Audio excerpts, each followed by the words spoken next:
Center. Oriole fans on hand to watch the wrap-up of the regular season, but not the end. The Orioles on Thursday will begin their postseason play.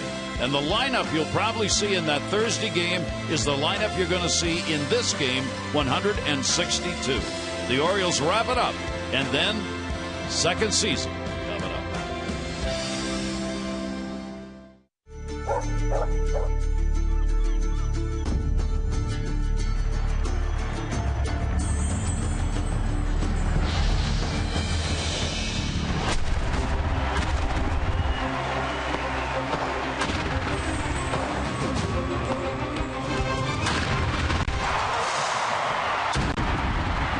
It's the Orioles unmasked for one final time in 2014. The Orioles and the Jays wrap up this regular season of Major League Baseball with the Orioles trying not to get swept and get a W to head to the playoffs. Hi, everybody. I'm Gary Thorne, and welcome. One would think you've played 161 games. You might know who's going to be in the playoffs. Of course, that is not the case in Major League Baseball. The Orioles are still waiting to see who they are going to be playing against come Thursday. Let's take a look at where we are on this final day, maybe, of the regular season. The Orioles will be hosting the American League Central winner in that ALDS. That'll be on Thursday, and it's either going to be Kansas City or Detroit. The Tigers lead the Royals by a game. They can clinch with a win or with a Royals loss today. The schedule, the Twins are at the Tigers at 1. The Royals play at the White Sox at 2. Royals know at least they're going to the postseason. They have clinched at least a wild card spot. And for the Orioles and Buck Showalter, whomever they're going to play, it's about getting ready. I just want the players to feel like when they go on the field for the playoffs that the only thing that's going to challenge them is the competition, or are we better than them? Nothing about a pitcher's repertoire or something they're going to try to do or where their strengths and weaknesses are. You prepare for all that, but Gary, sometimes you can over-prepare it. I don't think over-prepare. It's just, spontaneity is good too. It's like my little sister says. She says, you prepare and you organize. Don't be afraid to, spontaneity is okay too. So, at some point you got to trust your instincts out there. You're playing the game, and the one thing I've told them all year, you feel something. I mean, it's still in third with 2 outs. It's putting a bunt down with 2 outs and a man on third. I mean, you go for it. Don't doubt yourself. Don't go back to the hotel room. Don't go back to the apartment or whatever and go, geez, I wish I'd have been more aggressive. I wish I had trusted what I felt. I wish I'd have went for it more. That's the key, because there's 4 different seasons. There's spring training. There's regular season. There's this god-awful thing called September baseball with the 40-man call-ups, and then there's the postseason. And you got to grasp the difference in all 4 of those. We're not going to, in the second inning, someone struggle, bring in a long reliever to save our bullpen. No, you got to get back in that ball game. You got to understand the sense of urgency and how it changes in the playoffs. And Mike Bordick, it does, doesn't it? It sure does. And, Buck really puts things into perspective. I think his players understand that. He wants them to go out and be the athletes that they are. Sure, you have to prepare. Buck Showalter is probably the most prepared manager in the game. He has a great support staff in the video room with Ben Worthen and Mike Silverman, so they will definitely be prepared for whoever they have to take on, whether it be the Tigers or the Royals. But just go out and compete. Play the game the way you've done all season long. Why you won the American League East, go and have fun with that. And we're going to see the team that probably will start in that Thursday game starting here against R.A. Dickey. When we come back to Toronto, let's complete the season. The Orioles, Blue Jays, 162.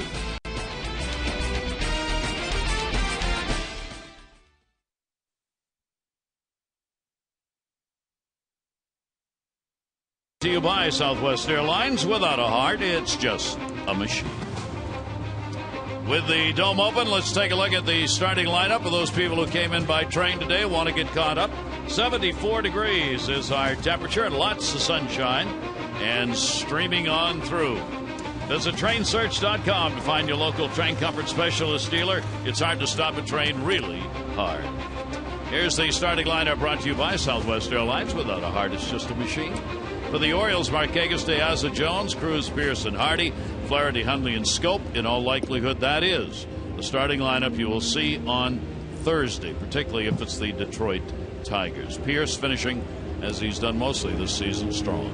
Now let's take a look at R.A. Dickey's scouting report. He adds and subtracts with his knuckleball. His primary pitch, he throws it over 85% of the time. Well, he works with one at mid-70s, probably his primary knuckleball, but he's got an ephus-like floater. See it in the mid-60s, and he throws a harder one in the low 80s. He's good off the mound. He's a good athlete. He controls the running game very well. Quick slide step, and he has a plus move, and he has been a workhorse once again for the Blue Jays. Another year over 200 innings. See right there, 209 2/3 innings coming into this game. 14 wins, third consecutive season with 14 or more wins. All right, Dickey, it's just a matter of can he control the knuckleball, holding opponents to a 236 average, has given up the 25 home runs. So certainly long ball opportunities for the Orioles offense. So Dickey will face the Orioles for the third time this season. He is 0-1 previous two starts. Nick Markakis back in the lineup and back in that leadoff spot. He's played in one of the games in this series, 0 for 3, and the pitch will be taken up high for a ball. Nick has gone 4 for 15 in his career against R.A. Dickey. Some thoughts about whether or not Buck Showalter would want to have his starters for the postseason in against Dickey. He answered that one affirmatively. That's going to fall in. Pompey misplayed that a little bit, and it will be a stand-up double. He actually started in on that ball. Had he gotten a good break on it, might have been able to make the catch, but Nick Markakis will start it out with a two-bagger. Well, Pompey has shown some great speed and shown some great defense here in this series, but Nick Markakis beats him deep. He's playing shallow, and he kind of takes his time recovering. The ball kicks away a little bit. Markakis walking into second base. Good way to start the game for the Orioles offense. So the Orioles will try and get a run across in a hurry here. Diaz is batting in the number 2 spot, comes in with a 3-game hit streak. He's gone 1 for 4 in the series. And the knuckleball pitch will be up high to him. Even with the bag at third base is Kawasaki, as Diaz will bunt not only to move a runner up, but also trying to get a base hit if he's got a chance. That one he will foul off. So the Orioles trying to wrap this up and get a win. They were swept the last time by Toronto in a 3-game set in June of last year. Orioles come in having lost 3 games in a row, and that has been very unusual this season. That one is going to be in front of Markakis. He won't go. Reyes, slow roller, will get the out. Adam Jones coming up, and once again a very, very solid season for the O's. Yeah, Adam Jones has been a monster this year. Let's take a look at the offensive leaders. Adam Jones, 281 batting average. Nelson Cruz, the 40 home runs, 108 RBIs. There's Jones again, 180 hits. Steve Pearce with that really high on-base percentage at 372. And this Orioles offense has been productive all season long. Adam Jones, very consistent. Started a little slow, but got into his game, and he hasn't really looked back with power, pounding out the hits. He's used the whole field this year. Adam on a swing and a miss against Dickey is 3 for 22 against the knuckleballer. Adam among the leaders is 10th in home runs coming into the ball game. He and Donaldson of Oakland are tied at 29. He leads the Orioles in hits and is 7th in the league in hits with the 180 that he has put up. And of course, against the lefties this season, he's been in the top 10 all year. Dickey gets a quick 2-strike count on Adam Jones. R.A. Dickey lifetime against the Orioles, 2 wins, 5 losses. The Orioles have touched him up pretty good. 244 batting average lifetime against the knuckleballer by the O's. 39 years old now. Markakis on second base, and he'll tap it foul.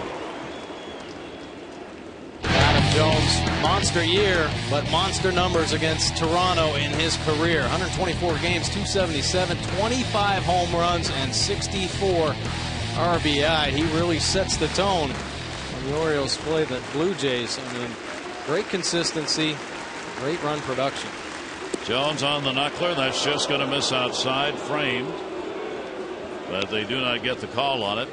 And the count will go to a ball and 2 strikes on Adam.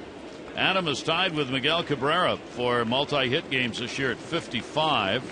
That's good enough for 5th in the American League. Jones on the knuckler, goes to right field. Long run. Bautista over in the corner. He's got it. Bagging up is Markakis. He will go to 3rd. That is, however, the 2nd out of the 1st inning. Pretty nice running play by Batista, who's playing right field. Let's take a look at the rest of the Blue Jays defense. Ghost and Pompey will join him in the outfield. Reyes and Goins up the middle. Kawasaki and Lind on the corners, and Tolley behind the plate. He is R.A. Dickey's exclusive catcher. Caught him in New York. They brought him over here when R.A. Dickey signed the long-term deal with the Blue Jays.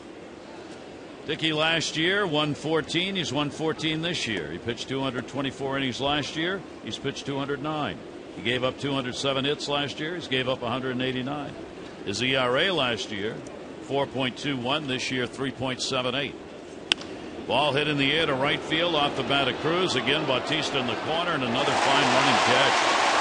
Right there at the 328 mark. No runs, one hit, no errors, one left on base.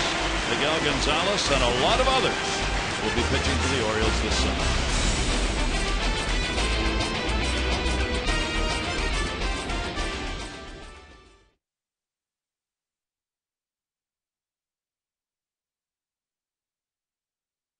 Toronto 10 games to 8. They are 4-4 in games played at Rogers Center this year. Let's take a look at the starting lineup. Toronto puts out Reyes, Bautista, Encarnacion, Lind, Pompey, Kawasaki, Ghost, Tolley, and Goins. Jose Bautista this month finishing up strong, 301. Yeah, let's take a look at Miguel Gonzalez's pitch arsenal this season. The fastball 58% of the time. I was talking to him the other day, asking him about that fastball. It's a four-seam fastball, but has great movement. You'll see it tail back over the inside corner on the lefties, running away from the left-handed hitters, and it gets in good on the righties. A breaking ball, a curveball, and slider 29% of the time. A good split finger changeup 13% of the time. He's made 25 starts this season. Looking for that 10th win. The first time since '97 that the Orioles would have 4 starters with 10 or more wins. Nice low earned run average of 3.33. Opponent's hitting .254. He has given up 25 home runs, but 21 of those have been solo shots. Won 11 games last year, went 11-8, 9-9 as you saw this year. Reyes will take the pitch for a strike. Reyes with a 1 for 11. Lifetime off Gonzalez. Infield will play him in at third. Flaherty in front of the bag at third base. Reyes waits on it outside for a ball. Expectations are, and they could change, that Gonzalez will be in the bullpen for games 1 and 2 in case they need him. Norris and Gonzalez probably 2 starters in the pen. That ball ripped to first. That's going to be a base hit down the line. Markakis will chase it down. Reyes takes a look, decides I'm only going to get 2, goes into second base. So, like Markakis, he leads it off for his team with a double. He's kind of cruising in there. The ball kind of hooking down into that right field corner. Kicks off the foul wall there. Kicks back into play. Doesn't get all the way down into the corner. Nice swing, nice quick bat. Steve Pearce fighting, wanting that ball to go foul. Just hangs on. There you see it kicking off that wall. Back to Markakis, and he just walks into second base. So the double will bring Bautista up. Doesn't have a hit in this series yet, 0 for 8. Bautista fouls it back. The expected starters, they know Tillman's going to go in game 1. Wei-Yin Chen expected in game 2. The decision, depending on whether it's the Detroit Tigers or the Kansas City Royals right now, is how many pitchers will the Orioles carry. If Chen goes in game 2, they'll put Norris and Gonzalez in the bullpen. The Orioles will for the first 2 games of the series. Popped up in the air to right. Nick Markakis, high sky, shading, and puts it away. And the question with the Detroit Tigers is whether or not Brian Mattis will even be on the roster. The likelihood is no. If it's the Kansas City Royals, Mattis will probably make it. If it's the Detroit Tigers, right now he would not be on the roster. They do not need him because of the Detroit roster makeup. Any pitcher they need to come in against a left-hander is going to be Miller. So Buck Showalter said, I'm probably going to go with 10 pitchers if it's the Detroit Tigers, maybe 10 anyway. But Brian Mattis suddenly becomes on the bubble. Right, yeah, that lineup in Detroit is just loaded with right-handed hitters. You know, there was some question, and there probably still is, talk about Wei-Yin Chen making that start against the Tigers. He hasn't pitched against them in 2 years. He didn't make a start against them this year or last year. Only 2 prior starts against the Tigers, and that was back in 2012. So the decision still to be made. The biggest one of all is who are we going to play? Keep an eye on the games going on as Detroit gets underway about the same time as this one. Seattle second game is going to be played in Chicago, so for Kansas City it'll be an hour later. And the delivery is foul back. Encarnacion, designated hitter, 3 for 20 against Gonzalez, and it's the long ball that he's used to pick up hits against Miguel. And his runner in scoring position number on the season. Jays are ranked 8th overall as a team in that department at 252. 1-1 delivery on the way, and that one's going to miss low, and a 2-ball 1-strike count. So Gonzalez getting a tune-up for the postseason. Orioles will have the day off tomorrow, then plan to work out at Camden Yards at Oriole Park on Tuesday and Wednesday, the weather permitting. Play some simulated games. Down to third base. That's going to hold the runner as well. Flaherty's got it, makes the play. So the Jays unable to move their runner. Let's take a look at the Orioles defense, and this will probably be the team you will see first game of the postseason. Piazza in left field, Jones in center, Markakis in right, Hardy in scope, up the middle, Ryan Flaherty over at third base, Steve Pearce at first, and Nick Hundley behind the plate. So Adam Lynn will stand in. See in the series, 2 for 3, solid year with that big 324 average. He's a .500 hitter against Gonzalez, 8 for 16 with a home run off the Orioles starter.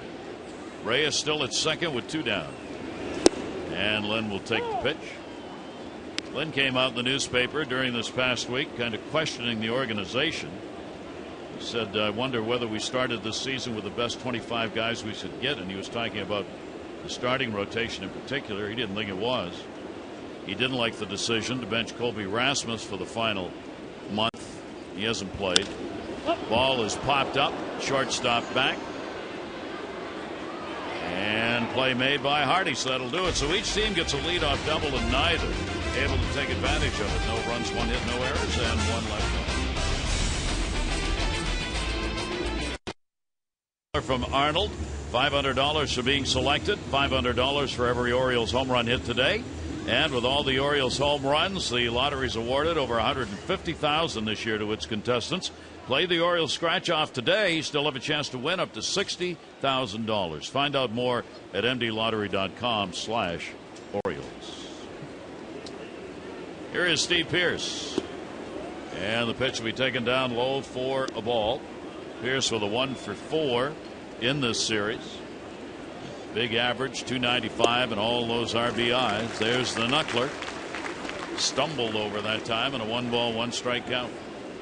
You get a good look at it, but it dances around so much. If it's moving, it'd be a good game for Dickey. That one take off. Against the Orioles this season for Dickey in the first outing, which is way back in April, 3 runs, 6 hits over 6 innings. Took the loss, a no decision in that game, and then June 14 he took the loss, 3 runs, 6 hits, 6 2/3 innings. So the same numbers in both of those games as far as runs and hits, 3 and 6. I think he wants to start it over again, so Pearce will stand out. 3-ball 1-strike count. Outside to him, and the walk will put a leadoff man on. Orioles headed to the postseason, and if you want to be part of it, place a non-refundable deposit, $250 per seat, on a 2015-13 game plan to receive an American League Championship Series pre-sale opportunity. Step up to a 29-game or full season plan, and you get access to an earlier pre-sale and be guaranteed tickets to at least one ALCS game. Ball put in the air to center, hit hard by Hardy. There to get it is Ghost. Pearce will go back to first base. Hardy's retired. Again, for those postseason opportunities, by lining up for season tickets, you go to Orioles.com/postseason. J.J. Hardy kind of going against his philosophy. He's jumping on the first pitch there. Now, very rarely does R.A. Dickey throw the fastball. Gets ahead there, tries to get ahead with the fastball. J.J. Hardy jumping on that first pitch fastball. Hardy now 0 for his last 11. And here is Flaherty. Ryan Flaherty, a couple of hits off Dickey. 2 for 8 with a home run. He's played now in 2 games in the series with that 1 for 3 in the other one. Runner at first base, Pierce, 1 down, fouled off. Now the Cardinals today still trying to win the division. They couldn't get it done yesterday. They need a win against the D-backs or a Pirates loss to claim the division title. If things go the wrong way, they could be in a tie-breaking game at Busch Stadium on Monday. Cardinals and Pirates. If the Cardinals lose and the Pirates win today. I mean, it is amazing this still exists. The Nationals, of course, have clinched. Cardinals by 1 over the Pirates. Dodgers have clinched. Pirates clinched at least the wild card. And the Giants have clinched the wild card, the second wild card spot. Central Division, each league up for grabs. Swing and a miss. Knuckler floating away. That was the butterfly right there. Yeah, it just takes off. I mean, there are times. Take a look at the Nissan pitch track. This ball just floats out. You see the 2-finger knuckleball grip. Hardly any rotation. And it just catches a wind current and drifts off the plate. Pick up that second strike. 2-2 delivery on the ways up high. You saw Tolley, that mitt a little larger than most catchers will wear because of the knuckleballer.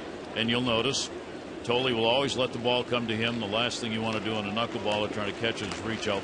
Yeah, he relaxes that glove hand. He kind of just keeps it down by the side. Yeah, and then waits for the ball to get to him and then makes the play. It is almost like a defensive play, a shortstop fielding a ground ball. A lot of times you see catchers set up, give a good target. I think catching a knuckleballer, though, the tendency is you might get a little stiff on that. You have to really be relaxed in order to receive it well. Look at that, how he sets up. I mean, you'll never see that on a regular pitcher. And that's going to be another walk, so the Orioles get a chance here in the second inning. 2 walks in the inning. As we said, Dickey's numbers are almost exactly what he put up last year. He'd given up 71 walks this season. He gave up 71 last year. He's added 2 more to that here in this ball game, but he is what he is. And over the years, the numbers over the last few have been almost identical. So at 2 on and 1 away, here is Hundley. Nick Hundley coming to the plate with a 2 for 7 lifetime off Dickey. And he will take the first pitch, and it is in there for a strike. How good is Tolley behind the plate? Well, Dickey's had only 5 wild pitches this year with that knuckler. That's pretty impressive. He has hit 14 batters, although most of them didn't know it. Fouled off. That's not really fair to say, because Dickey throws the hardest, fastest knuckleball of anyone who's ever used it in the majors. He can get up there in the upper 80s. Yeah. Then he throws the one that's down around 80 or in the high 70s. Then another one that's just 59 or something. I mean, he's got 3 different speeds on his knuckleball. There's a hard one that breaks down and away, and he gets the strikeout. Yeah, you just wonder, kind of different finger pressure with the knuckleball. This one almost acts like a slider. See it coming in, and then it just kind of drops down and away on Nick Hundley. Good pitch, very limited rotation. Even on that, you saw the catcher really didn't catch it. It hits the heel and then slides down into the webbing. So the Orioles with 2 down. Pitch taken inside, 2 on. Orioles are 3rd now with runners in scoring position in the American League, hitting at .270. Jonathan Scope getting the 2-out opportunity here. He's .222 in these situations this year.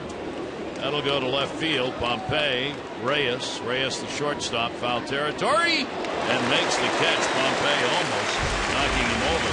No runs, no hits, no errors. 2 are left on base. Orioles just stranded 3 through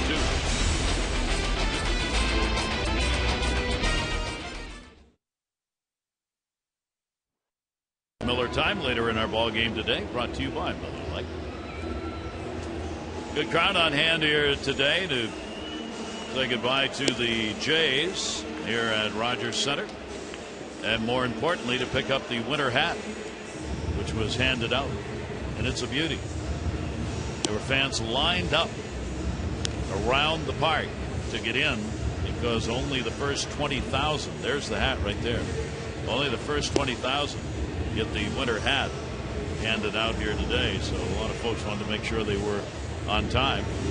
So when they go skating on the pond for a little shinny this year, they'll have proper head coverage. Yeah, hey, those hats are great, and they've been kind of spoiled this weekend, but winter, I think, is next week here in Toronto. Officially started. It'll be snowing. Well, I'll tell you, how about the weather right now up here? Last week has been just gorgeous. Gonzalez will go to work here. Pompey stands in. Dalton Pompey. And he will take the pitch inside for a ball. Pompey's had a good series that first night, getting the 3 hits, and then took an 0-for in game number 2 against the Orioles. Gonzalez, his 3rd outing against Toronto this year. And he has picked up a win and a no decision. First outing back in April, 3 runs, 4 hits, 5 2/3, got an ND in that one. And then pitched against them on August 7, 1 run, 4 hits, 6 innings, and he got the win. Ghost had a home run in that ball game for the only run scored by the Jays off him. Lifetime, Gonzalez 5-2 against Toronto. Jones is playing shallow. It's not shallow enough. It'll fall in for a base hit. Pompey is on with a looping single. Leadoff man on each inning. Orioles headed to October. Be there for 1 hour. Postseason editions of O's Extra before and after every game. Follow the Birds on Twitter at Masson Orioles for news, game updates, and chances to win prizes. Masson, your maximum Orioles postseason network. Wild card in the American League still up for grabs. The A's look like for sure they'd be going to the playoffs. Still may. The Mariners, who looked like for sure they wouldn't, still may. Pitch on the way, and that will be taken by Kawasaki. Runner on at first, nobody out. Yeah, pretty interesting weekend of baseball. Could be a lot of games played tomorrow afternoon. Could be 3 games played tomorrow, depending on how things go on this Sunday. 1-0 count, and that's just to get into the postseason. Pretty good lead by Reyes. Throw over and got him. Gonzalez picks him off as Pompey took a pretty big lead over there and could not get back in time, and maybe will be challenged. I don't think he knows he's out. Yeah, he was going. John Gibbons on his way out. Nice snap throw by Miguel Gonzalez. In a perfect spot. Take a look at that throw. That's where you want to put it. Pierce slapping that tag on. Question is, did he get his hand to that back corner in time? Pompey walking off the field. Gibbons having a little conversation down there. No challenge. David Rackley, first base umpire, on the money on it. And a nice move by Gonzalez. Pierce applying the tag, and that'll take Pompey out of there. 1-0 count on Kawasaki. 2 for 9. Lifetime off Gonzalez. Pitch to him. That one's going to miss. Jeff Gosney with a fairly tight strike zone. So hitters may get a little advantage today in that they may get a few pitches, better pitches to hit, as the pitchers are forced to get that in. 2-0 delivery to him. That'll be inside, and the count goes to 3-0. You see that great movement that Miguel Gonzalez has on his fastball. Nice velocity at 93 miles an hour. Kawasaki bailing out, but that one almost came back over and caught that inside corner. And that'll be in the outside corner. The American League wild card has KC, Oakland, and Seattle all still in contention. Kansas City and Oakland hold the position. Seattle's only 1 out, and only 1 game separates Kansas City and Oakland. Kansas City 1 game ahead in the top wild card spot against Oakland. So those 3 teams still battling for the 2 spots. 3 ball, 2 strike count from Gonzalez. Kawasaki with Ghost waiting on deck.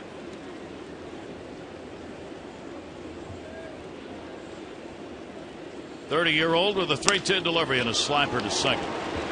Short hop by Jonathan Scope. 2 down. Oriole fans can earn rewards for sharing and posting Orioles content. Go to osbirdsnest.com. Enter today's bonus code HALL, H-A-L-L, before midnight tonight. Get 2 bonus tokens entered to win the monthly prize of the autographed player photo, or perhaps the year-end prize of the 2 tickets to opening day next year. That's at OsBirdsNest.com. 2 down, bases empty. Here is Ghost, 1 for 4 in the series. He has a 4 for 13 with a home run lifetime off Gonzalez. Whacks that one to right field, and that will hit a couple of feet down the wall. Going to go for 2. Here's the throw by Markakis, too high and off the line. Ghost has got a double. Ghost sees the ball pretty well off Miguel Gonzalez, picking up his 8th double of the season. A little slider here to try to get ahead. Spinning. Ghost getting to it well. Look at those hips clear. Bat head comes flying through, and it is smoked off the wall. He's thinking double right away. You better make a tight turn. With Markakis out there in right field makes it pretty darn close. So another chance with a runner in scoring position. They went 0 for 3 in the first inning. 2 down. Josh Thole up, and the pitch is inside for a ball. Thole, in addition to doing the catching for R.A. Dickey, gets in as the backup catcher. It's his 57th game.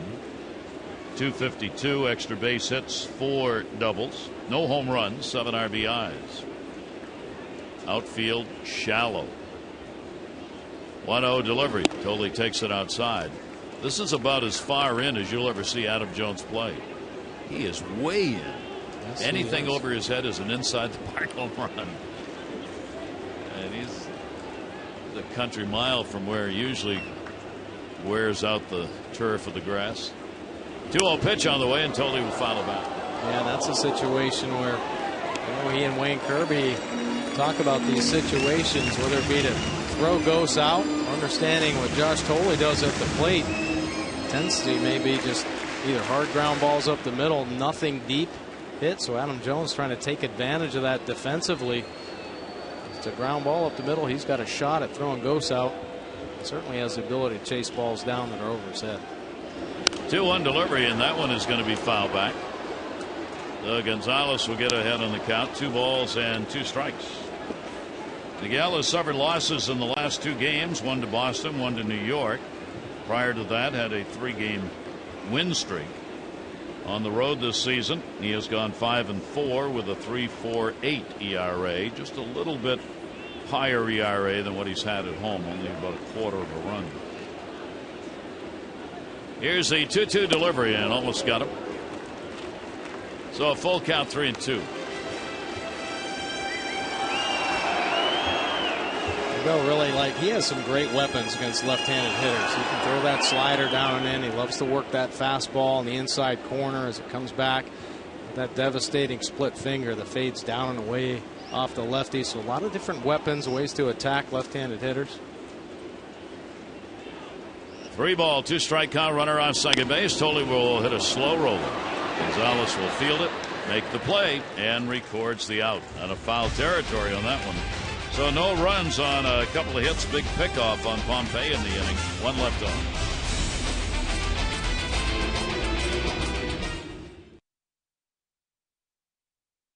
They're going to get an opportunity, some 1,400 of them, to attend games 1 and 2 of the Division Series at Camden Yards, and you've got a chance to help out.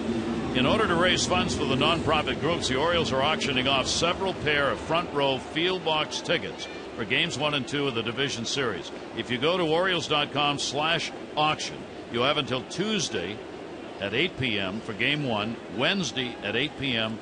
for game 2 to make bids. And it will go to the needy groups who are being assisted in this great Knot Hole Gang project for the Division Series. Groups like the Boys and Girls Club of Metropolitan Baltimore, the Salvation Army of Central Maryland, and my sister's circle, just some of the groups who will be helped out. And the Knot Hole Gang, of course, back to the kids who used to dig under the fence or punch holes in the outfield walls in order to see games, which is a great tradition in baseball and was part of the Independent League games. Knot Hole Gang before Baltimore had a major league team. So we hope you'll go help out. And for the 1,400 some kids who are going to get to go, that's what a day that'll be for those kids. Yeah, incredible treat. And I mean, I think kids would do it Still, if there was an opportunity to dig holes under the fence and climb the fence to see a ball game, but of course No the way. stadiums now Can't do it anymore. Impossible. So a great chance for the kids to get to the game. To bring a jackhammer to go through the concrete.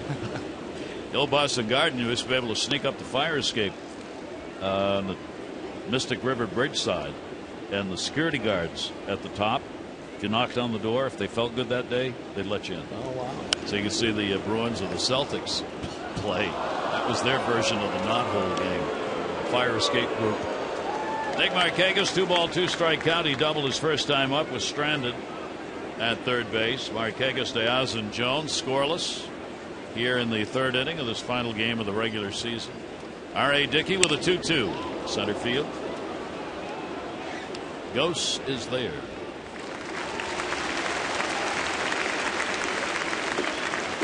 Now it's time for all you fans. One last chance to tweet your photo using hashtag #MassinFanPhotos. A chance to have it shown in a broadcast next year. Brought to you by AT&T, or maybe during the playoffs. Who knows?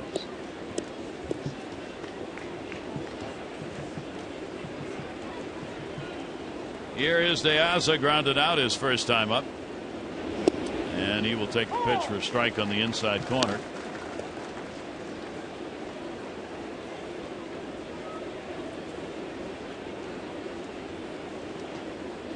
0-1 delivery, and there's a knuckleball cut right there, and the count goes to 0-2. Yeah, that's that first gear of his 3 gears of his knuckleball. 65 miles an hour, more the EFIS variety, floating in there. Diaz, a check swing foul ball. He's actually done pretty well against Dickey. He's got 3 hits in 6 at bats off the right-hander. Alejandro Diaz has earned himself a spot in left field. Cruz, the designated hitter, and that one a ground ball towards short, cut off. Kawasaki, nice play. Well, that's how you do it. Nice body control right there from Kawasaki. Very versatile infielder, can play all the infield positions here. A good jump, showing his range, spinning around from the knees. The accurate throw. Pretty good agility here from Kawasaki. And the ability to get back on top and make a strong throw. Nice defensive play, catching it behind him. So you'd like to see. Kawasaki is just a bundle of energy. Everything he does in the field at the plate, it's like it's fast motion, like you sped it up. It sure is, yeah. And that's kind of the way he is as a person. Great sense of humor. He dances around when he hears songs he likes during the game on the PA system here. Here's Adam Jones. Jones slide out to right field his first time up. Adam into this ball game with a 3-game hit streak. Trying to finish it off solid. He's had 4 hits in his last 14 times to the plate during the streak. More importantly, finishing up the season with so far a 5-homer September. 1 ball, 1 strike, 2 down.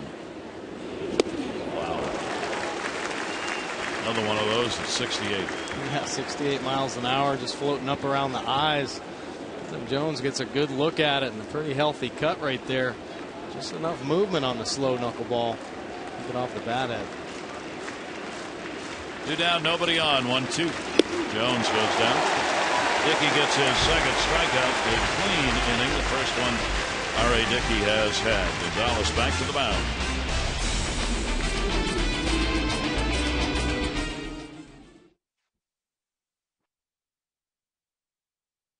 Southwest Airlines. Without a heart, it's just a machine. And by Luna, the beautiful new carpet, hardwood, and laminate. Call 877-241-LUNA. Here in Toronto, they will finish up their baseball season. The Blue Jays 88-78 could finish second. They're tied with the Yankees for second place in the American League coming into this Sunday. Bobby Orr, the great Boston Bruin defenseman, showed up at Fenway today as part of the ceremony for Derek Jeter. Can you believe Red Sox fans yesterday were actually chanting the Jeter chant?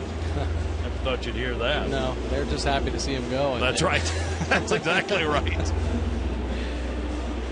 So Miguel Gonzalez works here. Goings will lead it off.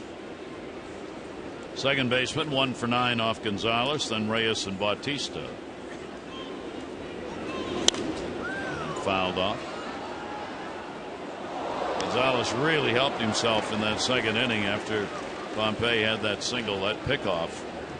And you never know how an inning will go on, but Ghost did end up with a double with 2 down later in that inning. Yeah, great pickoff move, quick feet, snap throw, and then he ended up finishing up the inning with a nice defensive play. Adam Ball, he's got. Well, let's take a look as we close in the voting before the playoffs take place. We'll go on to the awards. Cy Young in the American League.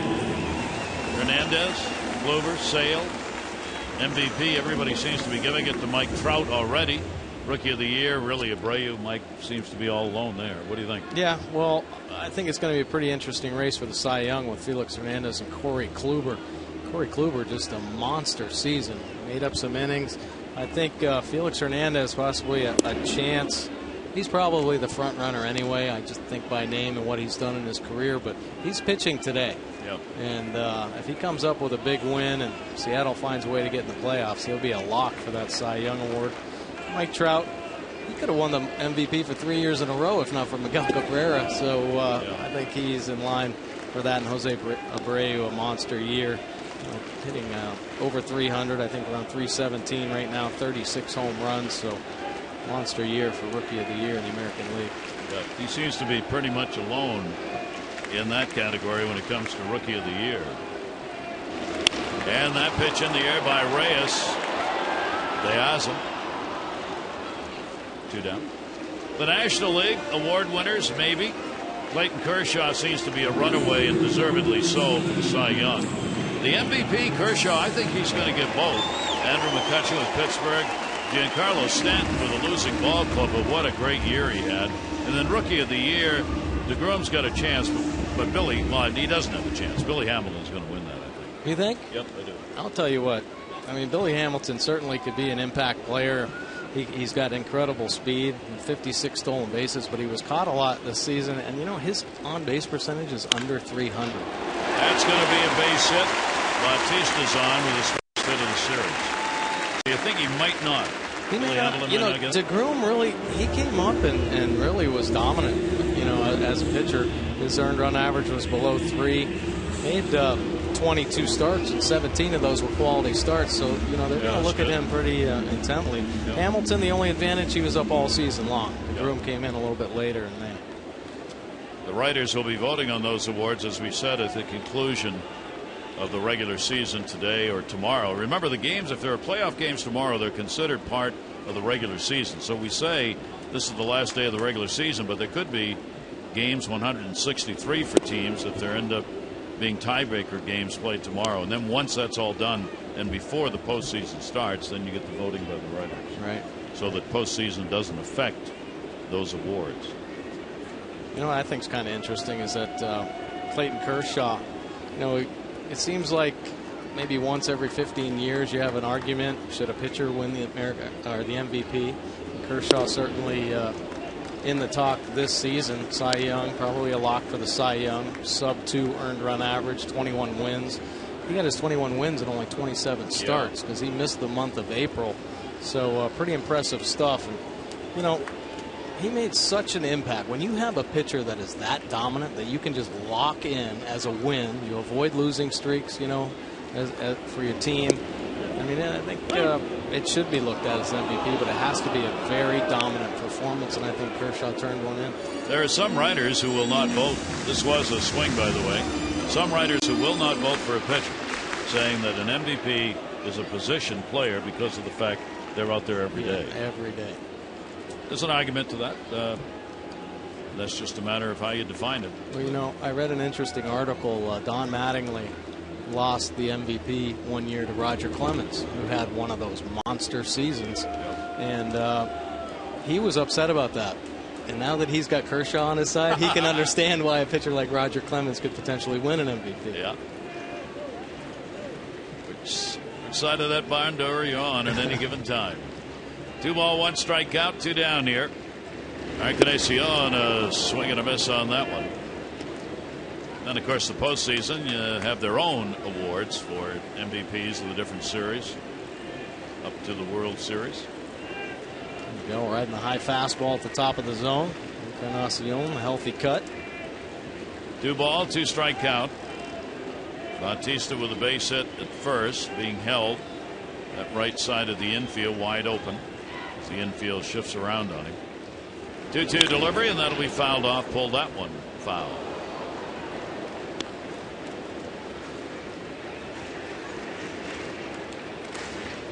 Some good pitches here to Encarnacion from Gonzalez, really mixing it up, moving it all over the perimeter. You see him working the top of the zone with a couple pitches, running a couple in off the plate, down and away. Nothing left over the heart. Very dangerous hitter. Certainly love to get over 100 RBI. 2 ball, 2 strike count to him. Gonzalez delivers. Started after it, and now wished he had. Encarnacion, a strikeout victim. That's going to be the first for Gonzalez. No runs, 1 hit, no errors, 1 left on base. We've completed 3 scoreless.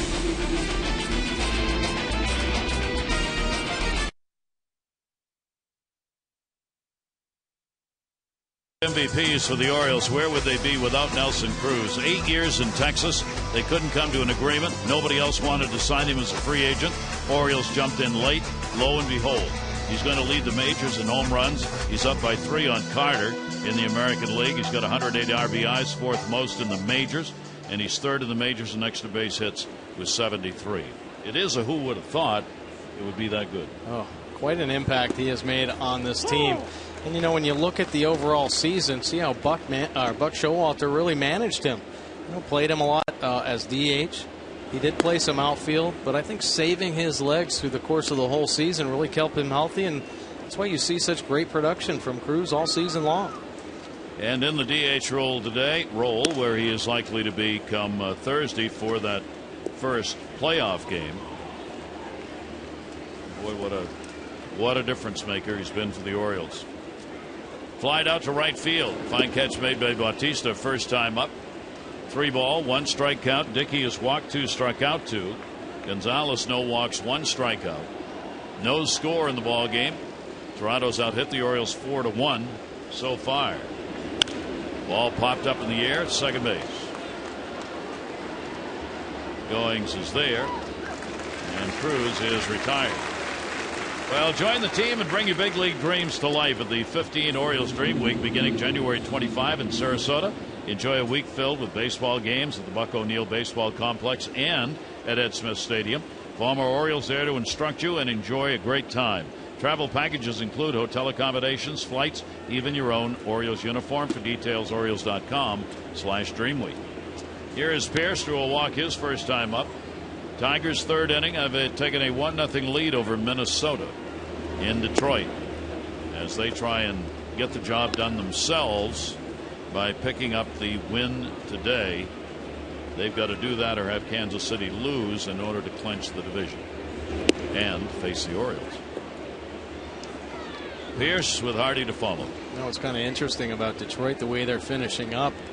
You know, if they have to play an extra game tomorrow, they really have to start having some. They're already concerned about their bullpen, but they have used just before this game, used 14 pitchers in 2 days, or 13 pitchers in 2 days to take on the Minnesota Twins. They've gotten blown out in both games. So, you know, you try to set yourself up in the postseason. If they have to play an extra game, they're going to be hurting. They are. You're absolutely right.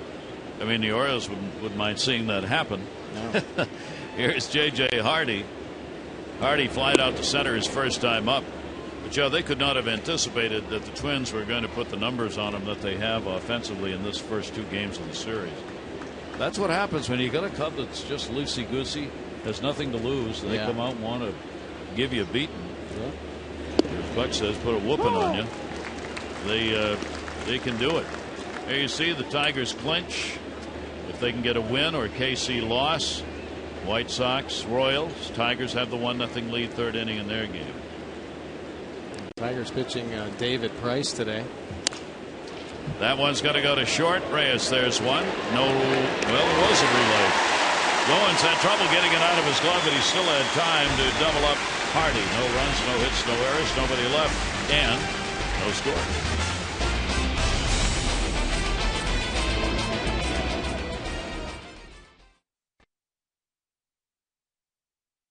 so, and understandably so. Take a look at Manager of the Year candidates most likely. Osmus with the Tigers, Bob Melvin with the A's. Despite the struggles they've had, Scioscia kind of turned it around midway with the Angels. Ned Yost, the Royals, playoff bound, and for Buck Showalter with these Eastern Division champions. And there will be others considered, but generally I think those are the top names for Manager of the Year, AL. Yeah, I think so, and all obviously great candidates, but I think Buck Showalter takes home the trophy this season. In an amazing year.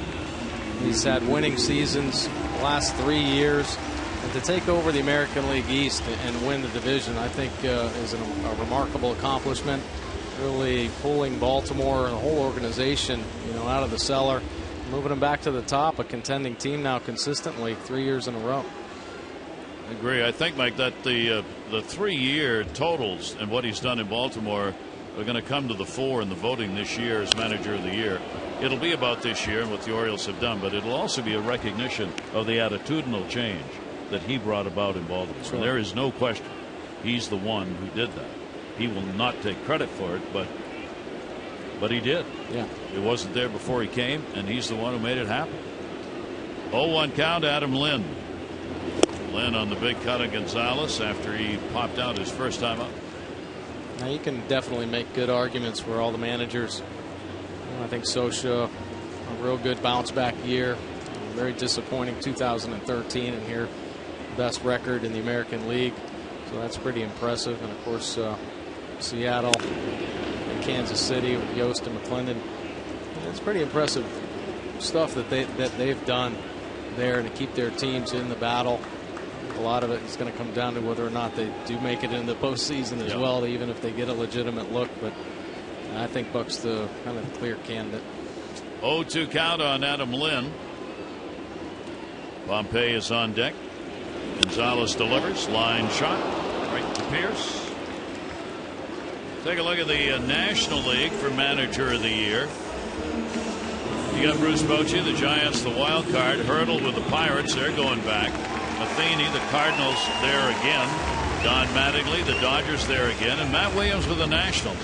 I think that's going to be a fairly close vote. Well, I do too. I think it's going to be a close vote. But, man, Matt Williams, even though the Nationals came out and won the National League East by a large margin and really everything came together for them, Matt Williams had to navigate that team through a lot of tough injuries. I mean, the first half of the season, they lost a lot of key players. They had to make a closer change.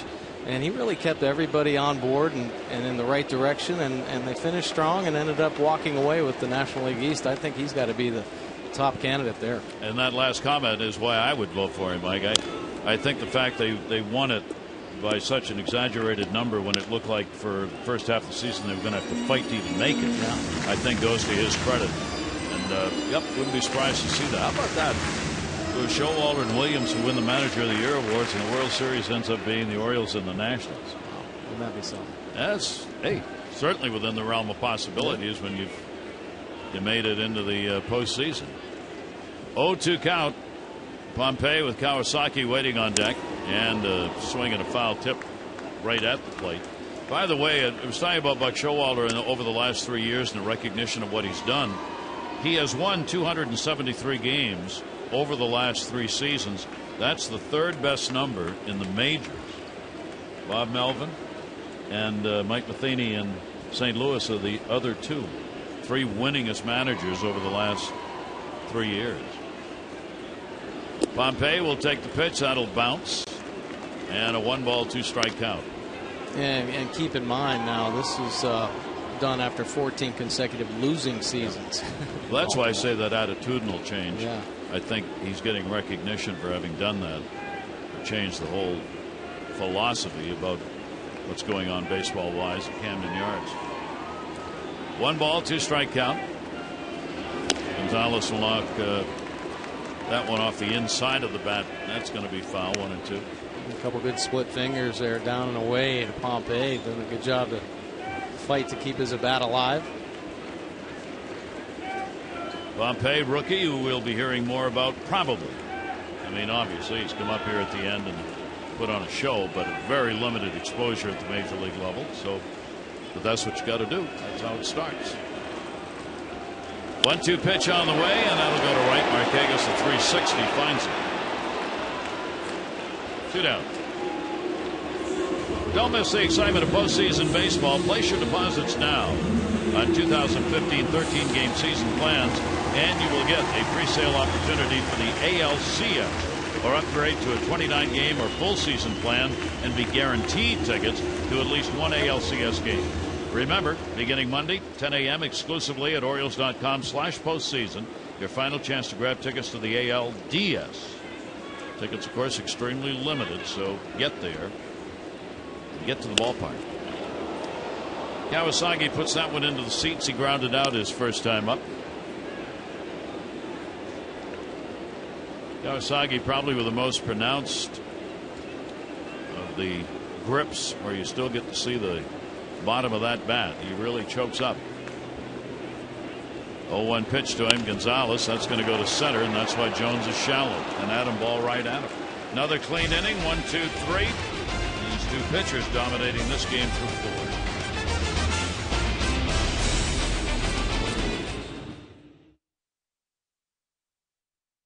Brought to you by PNC Bank, for the achiever in you, and by AT&T, mobilizing your world. Gary Thorne, Mike Bordick. I want to thank all of you fans who've been so great all season long here. Enjoying, we hope, the ball games on Masson, and our pleasure to bring them to you in this magnificent year that has not yet ended. Orioles after their 96th win in this ball game today, 95-66 on the year. And the pitch will be taken by Flaherty. Orioles last year 85 wins, so they have at least bested that by 10, improving their road record. They had 39 wins on the road last year, 45 right now. That'll be a foul ball. At home, the Orioles last season had 46 wins. They upped that to 50 this year. So you put those things all together, 1-run ball games. They also picked the pace up on, in fact, kind of reversed the numbers. They lost 31 one-run games last year. They have won 31 one-run games this year, and that's a big difference. 2-1 strikeout on Flaherty. Hundley and then Scope. That's right into the shift. Reyes playing behind second base. 1 down. All season long, we've had some fun with baseball monikers, and our final one for this season is going to be the Wilkes-Barre Rail Riders out of Scranton. They are the AAA affiliate of the Yankees. According to the newspaper there, the name recalls the area's rail history, specifically pointing to the Laurel Line, which once connected Scranton and Wilkes-Barre, the Rail Riders. We're still trying to figure out what have we agreed that the animal is. I hear silence. Looks like a porcupine. Porcupine? That's what it looks like. It's got a little longer beak than a porcupine. Apparently, it's just a rail rider. And the 1-0 delivery. And that one drilled deep. Will it stay fair? And no! Nick Hundley that close to giving the Orioles the lead. Right, Nick Hundley got on that one. High knuckleball. That's what you try to do. Get it elevated, get a good pass, and just foul up into the second deck. Well, he really got the lumber on that one. Hundley, a strikeout victim, his first time up. 1 down, nobody on here. And Nick will ground that one to short. Reyes, busy day.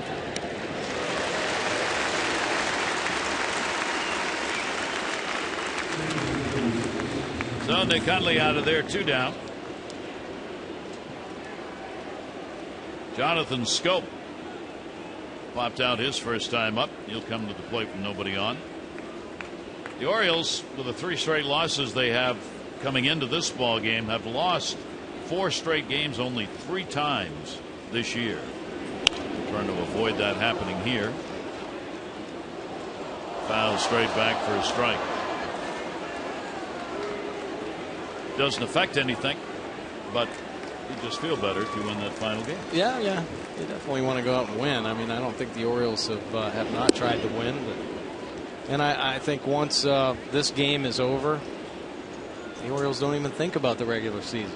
The thoughts go, like Buck said, you know, it's broken up into 4 years or 4 seasons: spring training, the regular season, the month of September, which is always tough on every team.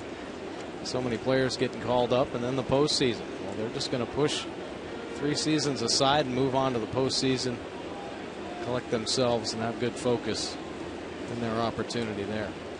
2-1 delivery on the way to him, and another one by Dickey that's going to be inside. So Scope gets ahead on the count here, 3-1.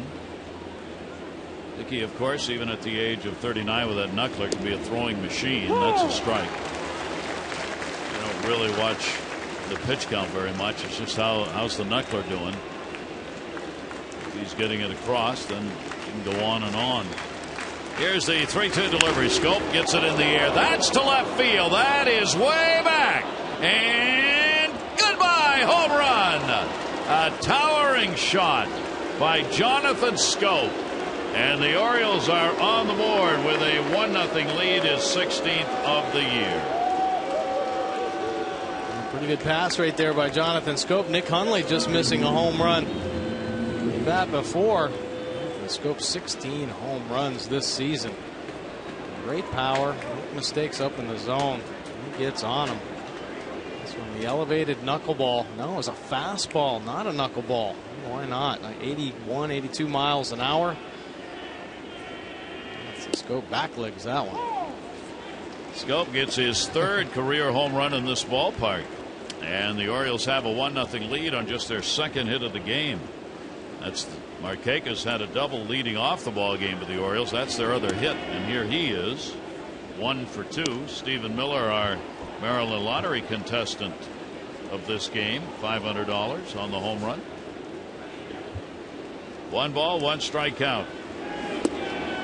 Orioles continue to run those homers up. And all season long, 49% of the runs they've scored have been on homers. Dickey with a 2-1 delivery on the way, fouled off. What's interesting is the Orioles also have given up a large percentage of runs on home runs. Yeah, they really have. So fortunately, though, they've hit more than they've given up. Yeah. But it's very close. The Orioles pitchers have given up some long balls. Orioles leading the majors as they have virtually all year in home runs. And that pitch will bounce. Here are the numbers we were talking about. You see the Orioles almost at 48% home runs accounting for runs. What they've given up, 2nd highest in the majors, 40% of the runs they've surrendered. Markakis off the fist and foul.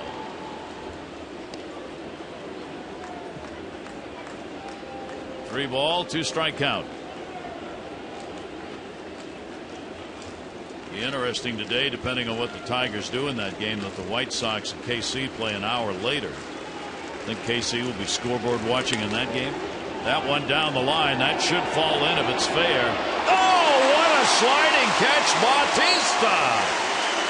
That was headed for double land, and that's the 3rd fine play Bautista has made in right field. The Orioles, though, will get a run on a hit. Jonathan Scope, his first career hit off R.A. Dickey, and the Orioles have a 1-0 lead.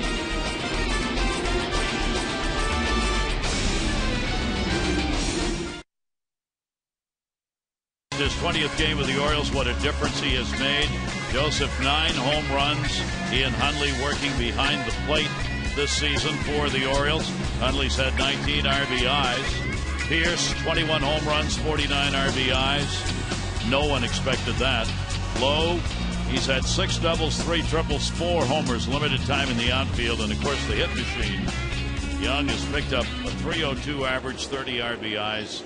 He has pinch hit, DH'd, and played left field, and he's been unbelievable.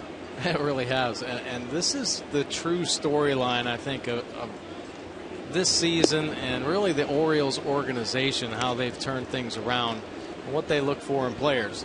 You think about Delman Young. They picked him up in the offseason to try to bolster the lineup against left-handed pitching, because they'd had some struggles there before. Well, Delman Young comes on. Not only does he rake lefties, but righties as well, hitting over 300 this season. Made incredible impacts, both as a pinch hitter, DH. He's also spent some time in the outfield.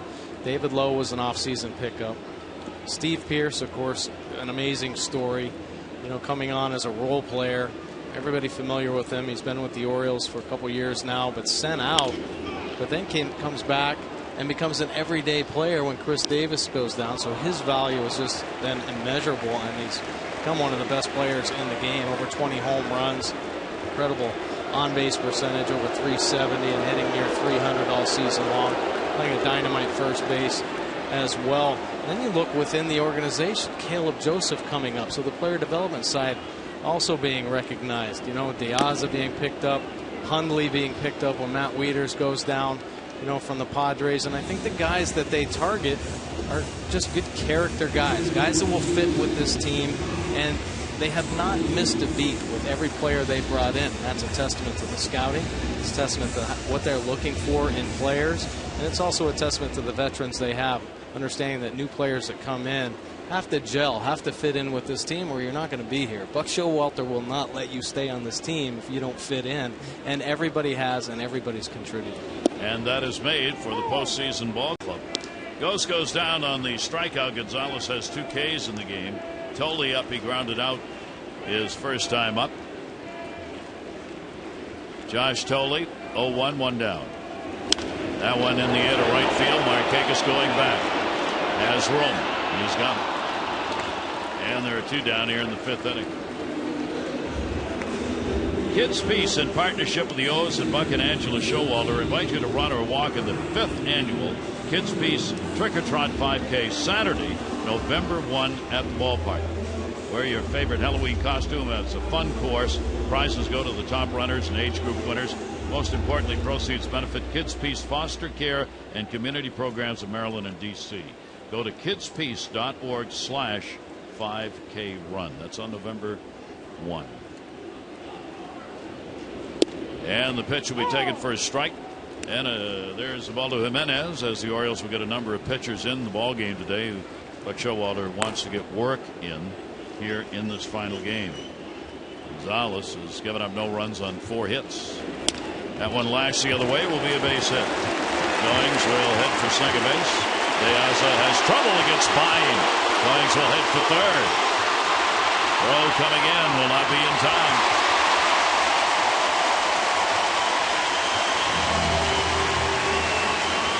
Tough chance right there from Diaza. Good piece of hitting by Goins, going the other way, but this ball's cutting. The second hop has an extra spin, and that's what kicks away from Diaza. He tried to cut it off.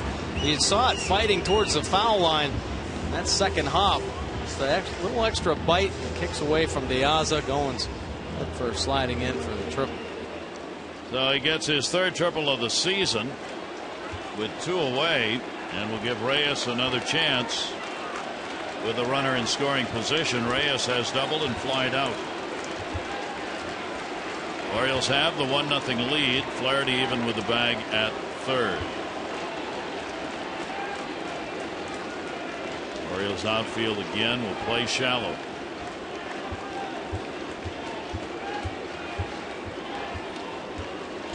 Gonzalez with 2 down. And least we forget the unsung heroes. A tremendous scouting job done by Matt Wieters in Detroit. Right? Huh? Who'd have thought? Wieters getting the job done there. Will be heading back to Baltimore to be with the ball club, but he went to scout the Tigers. Swing and a miss, as Buck Showalter said this morning. The way the Tigers have played, he's had a chance to see the entire staff. Yeah, because they've had to use them in the first 2 games. Everybody. You've seen pinch hitters, players coming off the bench. You've seen the whole bullpen. So good opportunity for Wieters and the Orioles with a little extra help. 1 ball, 1 strike count, 2 down. Runner off 3rd. And that's going to be to right. And Markakis makes the catch. It's a day for the right fielders in this game, Bautista and Markakis, as they are hauling them in. No runs on 1 hit, no errors. Base runner left on to 3rd. Nick Markakis ends it with that catch.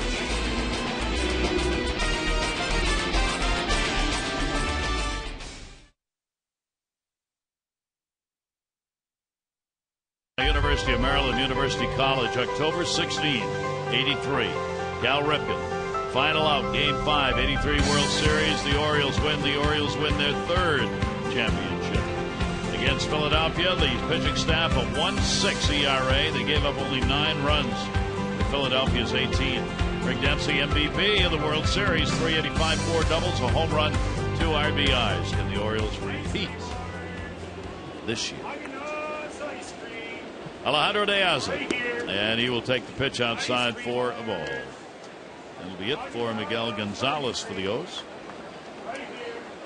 Buck congratulating him on a fine season. Miguel really turned things around this year. Slow start in the first half, but boy, the All-Star break. Goings has got it, and the Orioles, De Aza retired. He's 0 for 3. Dickey's gone the distance so far for Toronto. Gonzalez, no runs, 5 hits over 5 with a couple of strikeouts. Orioles, the home run by Scope is the only one up on the board. Toronto's actually out-hit the Orioles 5-2, but they've not been able to convert opportunities. 0 for 5 with runners in scoring position today. Adam Jones. And he'll take the pitch inside. Adam with a strikeout, and he has flied out now 3 for 24 lifetime off Dickey. That one towards second base. Goings has it. 2 down. And as we promised earlier in the game, our AT&T fan photo. Final one for 2014, folks, at the ballpark, and a birthday celebration. It's a good way to celebrate. A lot of chances to see the Orioles win at home this year with those 50 home wins we were talking about. Here is Nelson Cruz, 2 down, nobody on. He's flied out, popped out. Bautista, nice catch on him back in the first inning and right. And the pitch will be taken for a ball. 40 home runs, 37 for Chris Carter of Houston, who's in second place. Cruz has 108 RBIs, third coming into the game. Trout 111, Miguel Cabrera 109. Swing and a miss on the knuckleball. Well, the high one is what hitters look for off a knuckleball. Try to get him elevated, but at times when Dickey gets his up there, it drifts left or right. That one takes off up and away from Nelson Cruz.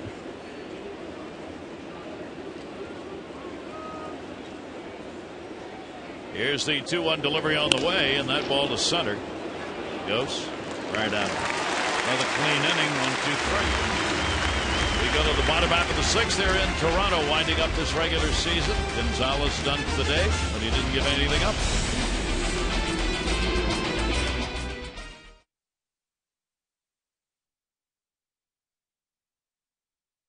Second half of the season, another one of the strong reasons the Orioles are going to go to the postseason.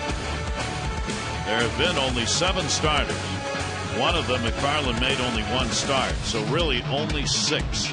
The Orioles have been fortunate that despite some big injuries, they have not occurred to their starters, and as a result, the starters have put up some very impressive numbers. Well, they sure have, and Miguel Gonzalez, one of them. Let's take a look at his pitch arsenal in this ball game. Pretty much true to form.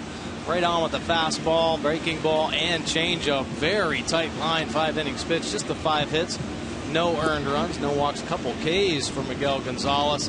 You know, he turned it around. Before the All-Star break, his earned run average was over 4.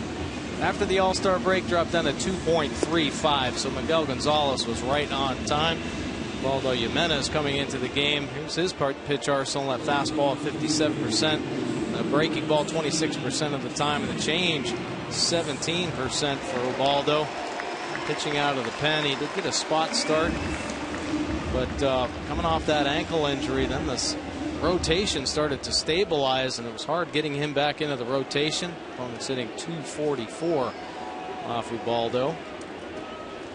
Jimenez will get his work in here. He is expected not to be on the roster, but will be one of those with the team close at hand in case there's any injury in the pitching department. He will go against Jose Bautista, single, and he is flied out. Orioles lead it 1-0. Only have 2 hits, down to third. And Flaherty trying to play the shot. Hop couldn't get it. Now some troubles at third base. This is a tough chance for Ryan Flaherty. The chopper, look at how deep he's playing. He wants to come in and try to get that short hop, because if he takes a drop step, the second hop may bounce over his head. So he's coming in to get it, but catches him off the heel of the glove, kicks away. Another error from an Oriole third baseman. That'll be 10 on Flaherty on the year. The month of errors here at third in particular for the Orioles. So the leadoff man on, Encarnacion. Runner goes. He has stolen base. He had a huge jump as Jimenez did not really watch Bautista. He just took off. Yeah, not wasting any time. Valdo not really that fast to the plate. Gets in there ahead of the throw. Hundley, a pretty good throw on a tough pitch to handle. So dropping down a little bit, 3/4 slot, but puts it on the money. So a runner in scoring position, Encarnacion with nobody out. And a swing and a miss. Base stealers are now 19 of 25 against Jimenez. So they have run on him. Encarnacion gets the opportunity to tie the ball game up with a base hit here. Scope holding the runner. We're talking about the starting pitchers. Last year, the Orioles starters won 56 games. They have won 67 this year.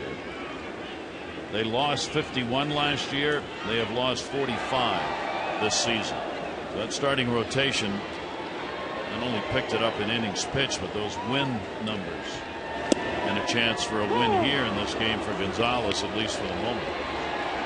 Well, it's been a great year. Obviously, pitching coaches Dave Wallace and Dom Cheedy coming in, I think, have made an incredible impact on this rotation. But the staff's a year older. A lot of these guys have had experience now in the league, and they've had success coming in. But it was up and down at the start of the season for this rotation. Some inconsistencies with all of them.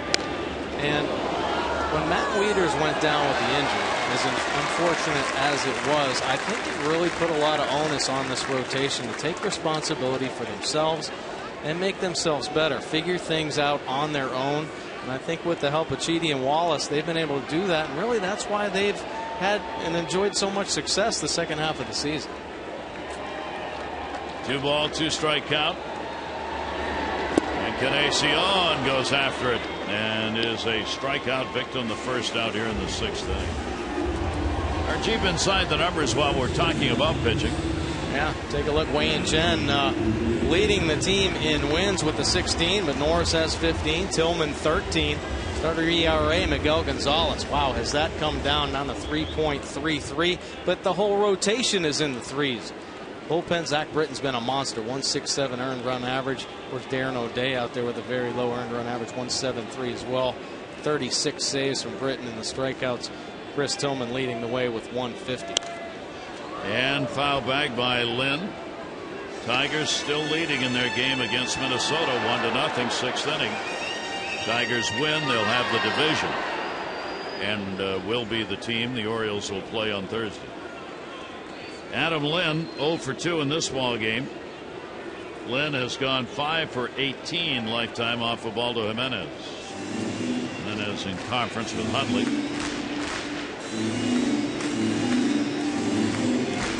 Orioles 1-2-1. Toronto 0-5-0. Jays have left 4. The Orioles have left 3 on base.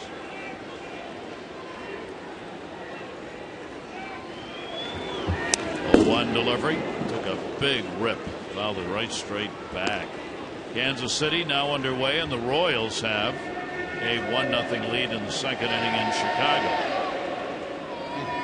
And the Tigers, either a win by them or a loss by the Royals, and the Tigers win the division.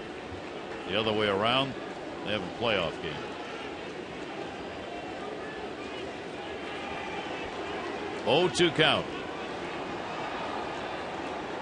Hardy now holding Bautista close to second.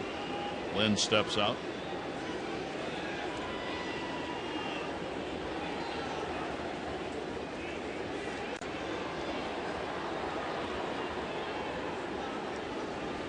And the 0-2 delivery to him. Lynn the other way.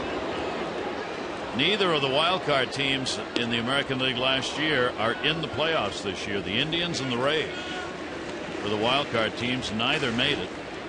The second round, the Red Sox played Tampa Bay. Neither of them, of course, are in it this year. In the National League, the Reds were a wild card team. They're out of it. The Braves won a division championship. They're out of it.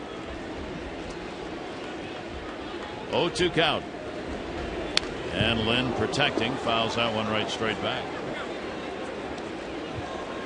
Cardinals could go back to the World Series. They were there, of course. Boston beat them in World Series play. Didn't the Rays last year have to play one of those extra games against play-in game? Yeah, against Texas, right? They tied and then got him.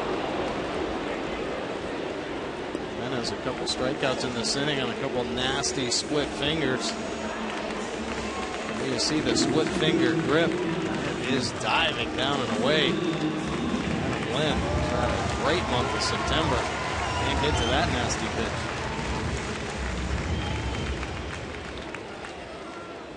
Both teams have had many chances with runners on here, including leadoff batters. They've not been able to move around. Toronto now is 0 for 7 with runners in scoring position. Pompey will take the pitch for a strike. Reyes started the game out double, stranded, single. Pompey second, picked off. In the 5th inning, 2-out triple, stranded. This inning, error, stolen base, still out there at second. Swing and a miss. Pompey not getting lined up on that one. And quickly, Ubaldo Jimenez 0-2. Well, that's pretty nasty right there. And the effect of getting ahead for Ubaldo Jimenez, it's been a struggle to command this season. Well, that's why there's been so many inconsistencies. But take a look at the Nissan pitch track. He gets ahead with that first pitch strike at the top of the zone and a good split finger. And the second strike. And a swing and a miss. So Jimenez comes on and strikes the side out. No runs, no hits, and error. Base runner left on. 1-0 O's.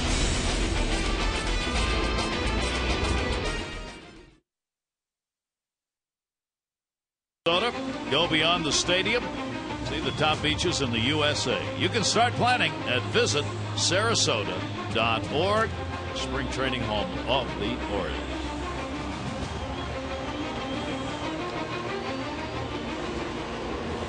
Well, all right, Dickey out of the ball game. 6 strong innings, only a couple hits. A solo shot by Jonathan Scope. The Orioles on the board. 3 walks in the ball game. A couple strikeouts for Dickey. Another solid performance and finishes the season strong. Time for Kendall Graveman. The youngster uses fastball 80% of the time and breaking ball. And he also has the change. 4 games working out of the bullpen. Now Graveman, boy, was he rushed up through the big leagues. He 8th round pick in last year's draft. Started the year in single A. Had success all the way through as a starter, but working him out of the pen. That'll go to first off the bat of Pierce. And Steve's retired, having drawn 2 walks in his previous at-bats. 1 away, 7th inning. Andrew Miller for the Orioles. Hardy coming up. J.J. Hardy 0 for 2. Hardy looking for his first hit in his last 12. 0 for 12. And the pitch will be taken. Orioles will not mind seeing Dickey out of the ballgame. 1-0 count, and that's taken for a strike. Graveman, 23-year-old, out of Alabama. Major League debut this season. Went to Mississippi State. That'll be base hit down the line. It's going to go to the wall. Hardy's on his way to second base. Bautista will get it in. And J.J. Hardy's got a double. Boy, a nice piece of hitting right there from Hardy. He's made some good contact here in this ball game, staying on the two-seam fastball. You've seen it working itself back over. Catches too much of the plate, backs it up and just drives it down the right field line. Beats Batista into the corner easily into second base. So the Orioles picking up the base hit with one down here in the 7th inning. Double by Hardy. Flaherty coming up. He has walked and lined out. In the air and deep center, but shy of the warning track. Runner will tag. Yosa's throw not in time all the way through. Over to third base, Hardy with 2 down on the Flaherty fly ball.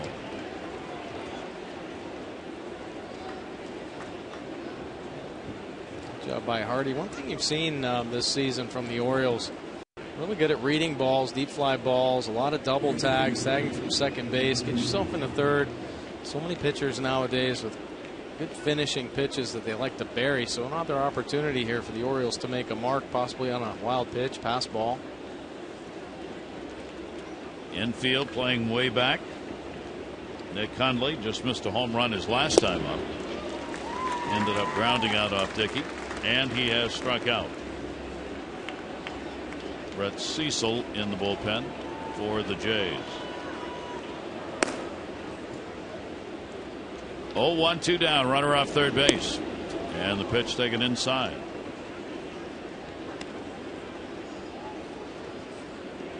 Made his major league debut against Boston on the 5th of this month. Coming up from Buffalo, as Mike said, having worked all the way through the organization this year. Good off-speed delivery right there, and out in front of it, 1-2. Well, he's got some good stuff. 4 pitches. Boy, they flash quality. We've seen some good fastballs. See the pitch track, the location. He's working the edges of the plate. Third pitch, nasty little slider. 1-2 delivery off the fist. This will be a tough play. Kawasaki charges. No runs, 1 hit, no errors, 1 left on base for a final time. 2014 regular season. Hits 7 inning stretch time.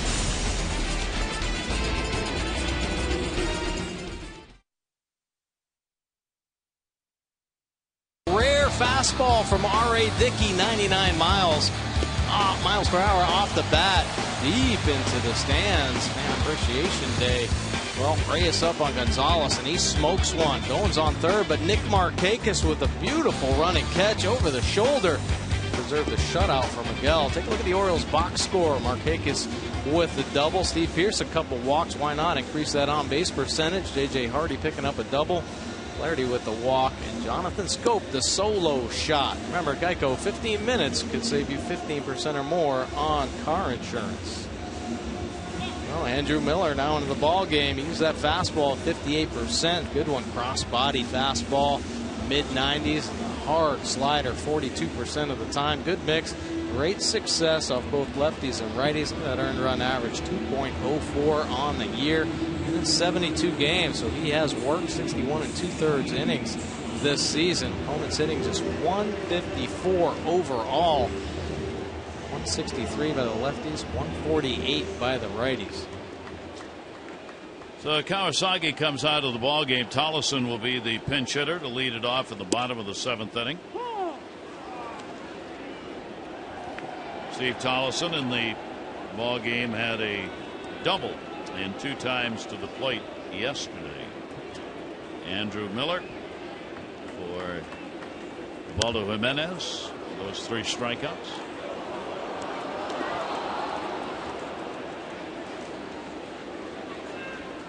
Oh, 2 count.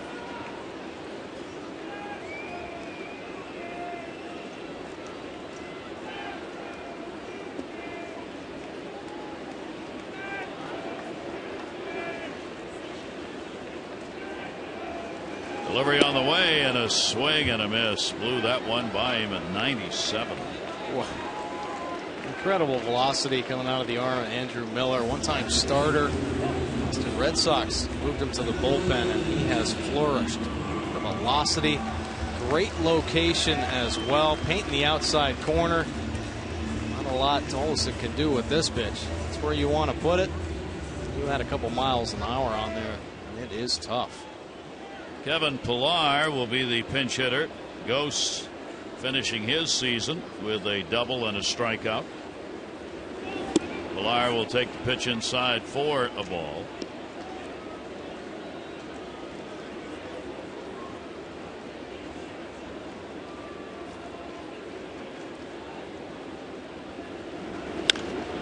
Fouls that one off the other way. 45,901 to finish out the year here in Toronto. 45,901. Guaranteed a 500 year. 88 and 78 coming in.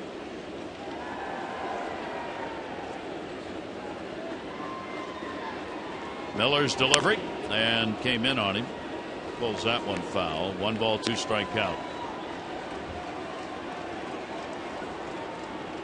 When we talk about the unsung heroes, and then of course players brought in that are expected to be heroes. Andrew Miller, one of those, picked up at the trade deadline. Think about the moves. Talk about the organization. They look at parts and pieces that have needed to help this team win, make it to the postseason, and then have success there. And Andrew Miller, one of the key components now, making the back end of this Orioles bullpen one of the most dominant in the game. But his effectiveness against both lefties and righties. Darren O'Day and Zach Britton. Dominant pen for the Orioles. 2 down here in the 7th inning. Tommy Hunter getting ready to go and will be coming in right now. But Showalter, he had the list of names of pitchers he wants to get in and trying to get them in situations where they would probably work in the postseason.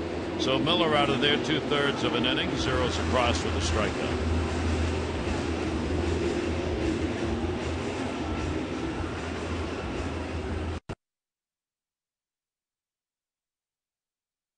By PNC Bank. Mike Wright, he had a pretty good year. 5 wins, 11 losses, 4.61. But it's not how you start, it's how you finish. And look at his last 8 starts. 4-3 record with a 1.90 earned run average. Big right-hander. He's 6'5". Really developing through AAA Norfolk and having a successful season. 3rd-round pick back in 2011 from East Carolina. That's what you like to see, finishing strong. And Tommy Hunter now in the ball game. He is another one of the power arms out of this Orioles pen. Fastball 75% of the time. He can rush it up to the high 90s. A power slider. In 59 games, this will be his 60th. Opponent's hitting .246 overall off Hunter. And John Mayberry Jr. is the pinch hitter. Mayberry on. Fertoli had an 0 for 2, grounded out, flied out. New catcher will be coming in. 2 down, nobody on, 7th inning. Orioles have the 1-0 lead on the Jonathan Scope home run. Mayberry. 0-1 delivery to him. First time in franchise history for Toronto that they've had a father-son play on the same team. We've talked about John Mayberry Sr., who played first base. Now his son working. It's the first time that's happened for the Jays. 1 ball, 1 strike count. Hunter hits it in, fouled straight back. Tommy gets ahead on the count, 1-2. And Tommy very aggressive with that fastball. He has been another dominant arm coming out of this pen, really settling into the role. So effective. I mean, he can eat up some innings. Be matched up. Tough to get to 97, 98 miles an hour. You've seen the power slider. Another one foul back, can't get around on it. No play. And the count will stay at a ball and 2 strikes.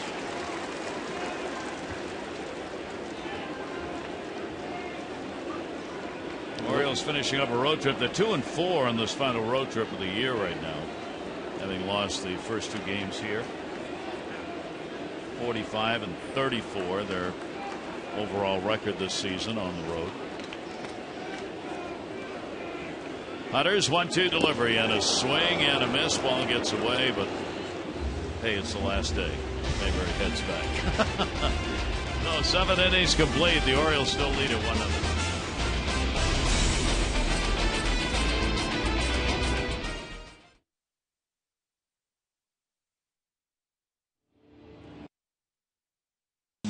Light. A lot of fans appreciating this one, certainly enjoying a cold Miller Lite on a long home run by Jonathan Schoop, his 16th of the season. Baltimore Orioles powerhouse lineup, 3 consecutive years with 210 or more home runs. That was the O's 211th on the season. Now we're going to try their luck against Brett Cecil. He has been on fire here recently. 18 2/3 scoreless innings of work. Fastball 51% of the time, breaking ball and a good change. 66th game of the season, 275 earned run average, 74 punch outs on the year. Opponents held down to just a 222 batting average. Cecil. Gutierrez will come on to do the catching. Totally out. Pilar stays in the game. He'll be in left. And Pompey moves left to center. And Tollison will play at third base. Changes for the Jays after all those pinch hitters came on. And the pitch will be taken for a strike. Here's the man who's got the only run on the board so far. Jonathan Schoop, 16th home run, 2 down, 5th inning off Dickey. And a check swing's going to be fouled off at the plate. No, didn't go around. It was just dropped. Sorry. 1-1. Ryan Mattis and Darren O'Day in the bullpen.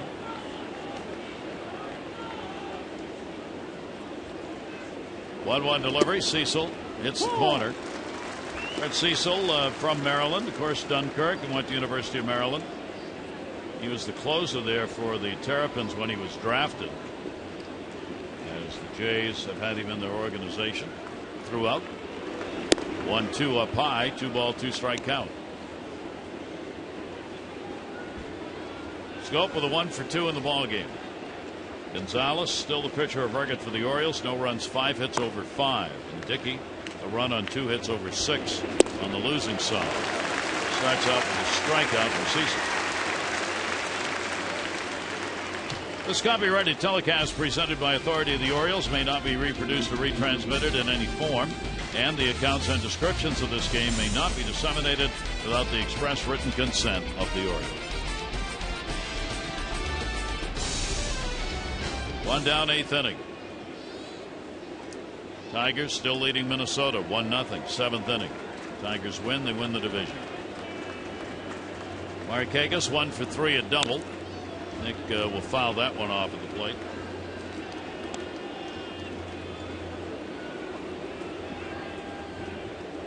Nick is back in the hitting groove. Tough start to the month. That's why his September numbers only .219, but much better here in the second half of September. 0-1 delivery to him and a ground ball towards the hole. That's going to be a base hit. So a bouncer on through, and that's a 2-for-4 ball game for Markakis. Just another lousy multi-hit game for Nick Markakis. The turf can help you.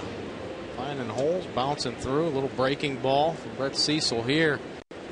Gets on top of it and just chops it through the hole for another knock. Diaz gets another chance at it. Alejandro 0 for 3. Robbed on a fine play by Kawasaki in his second at bat at third base, denying him a hit. Cecil's pitch, and that will be in there for a strike. Diaz against the lefties, 140, 279 off right-handers. 0-1 count.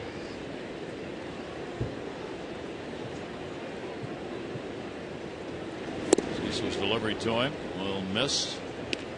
1-1, 93-mile-an-hour fastball.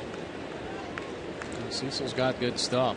Really, last couple years been so strong out of this Blue Jays bullpen. Last year an all-star. Kind of the main cog out there. Big swing and a miss on that one. Cecil against the Orioles this year is 0-1. Gave in a save opportunity that was a blown save. 4 runs, 4 hits, 3 2/3 innings against the Orioles in 5 other appearances. Leans into it. It'll be high and away. So Diaz works the count to 2 balls and 2 strikes. Eighth inning, game controlled by pitchers. Both ball clubs getting their starters out and running in members of the bullpen here for the Orioles to get ready for next week in the postseason, and for the Jays just to give some of their guys one final chance on the mound. 2-2, and that'll do it for a strikeout. A good fastball from Cecil. Real good velocity, 94 miles an hour here. Kid 6'3". He's challenging him there.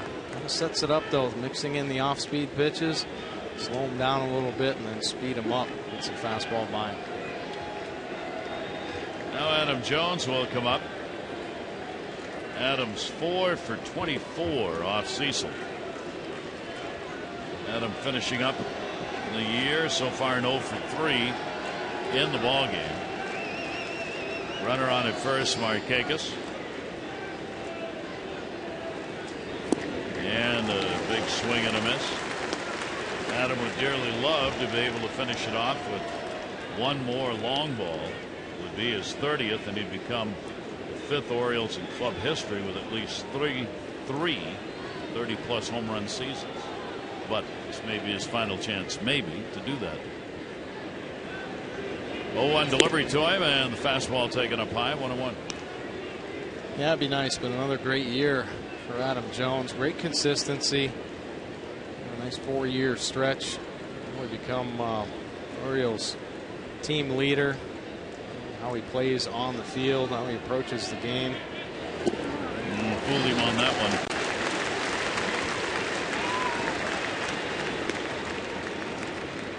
Now we'll go to 1 and 2 as Cecil with the off-speed delivery to him. Orioles with 4 hits in the ball game. Markakis has 2 of them. Scope the home run, Hardy a double. 1-2 delivery, and that's way up high. Ball 2 strike count from Cecil. I had a talk with manager John Gibbons, manager of the Blue Jays, earlier today, and just full of compliments for the Orioles team. Really respects the players, how they go about their business, how they play the game, and Adam Jones's name came up. That's going to be a base hit into left field. And back in with it, Pilar stopping at second, Markakis. He was just talking how he reminds him just like old school baseball. Plays the game hard, busts up double plays, knows what's happening on the field, gives good at bats. He's aggressive up there. A lot of compliments actually about a lot of Orioles players, but he likes how they really came together and took over the East. The Blue Jays faltered. The Orioles didn't look back.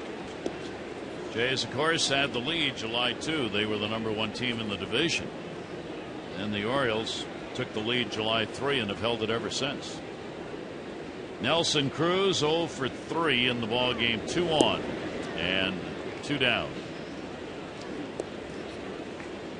And Cruz with an RBI opportunity to add to his big numbers.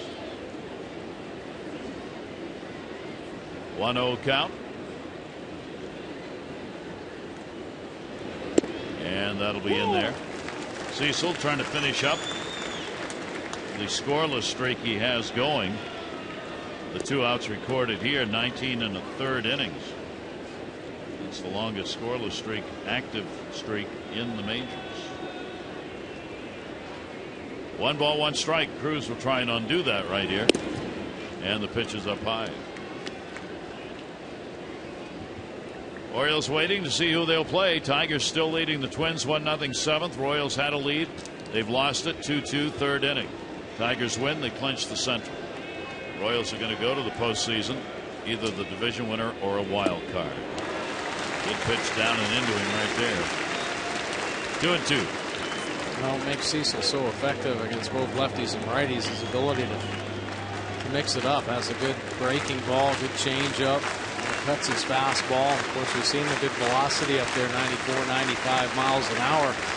Not a true pattern, mixing up his pitches throughout every at bat. Down to 3rd and foul, missed the corner of that bag. Cruz will get another shot at it. Markakis back to second base. Adam Jones heads on back to 3rd.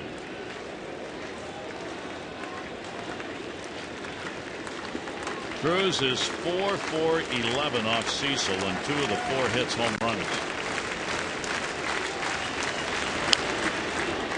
Another one nub foul. And there's the changeup. So Cruz, pretty dangerous when you throw that changeup inside. It's becoming a pretty effective pitch. Pitchers are starting to really use that as long as they keep it down in the zone. But that one inside and ends up off the end of the bat of Cruz.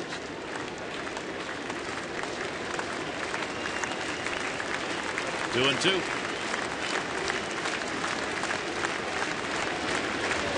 Nelson in the air, center field. Pompey's under it, and he will make the catch. No runs, 2 hits, no errors. 2 are left on. Bottom of the 8th inning in a 1-0 ball game, and time for a tasty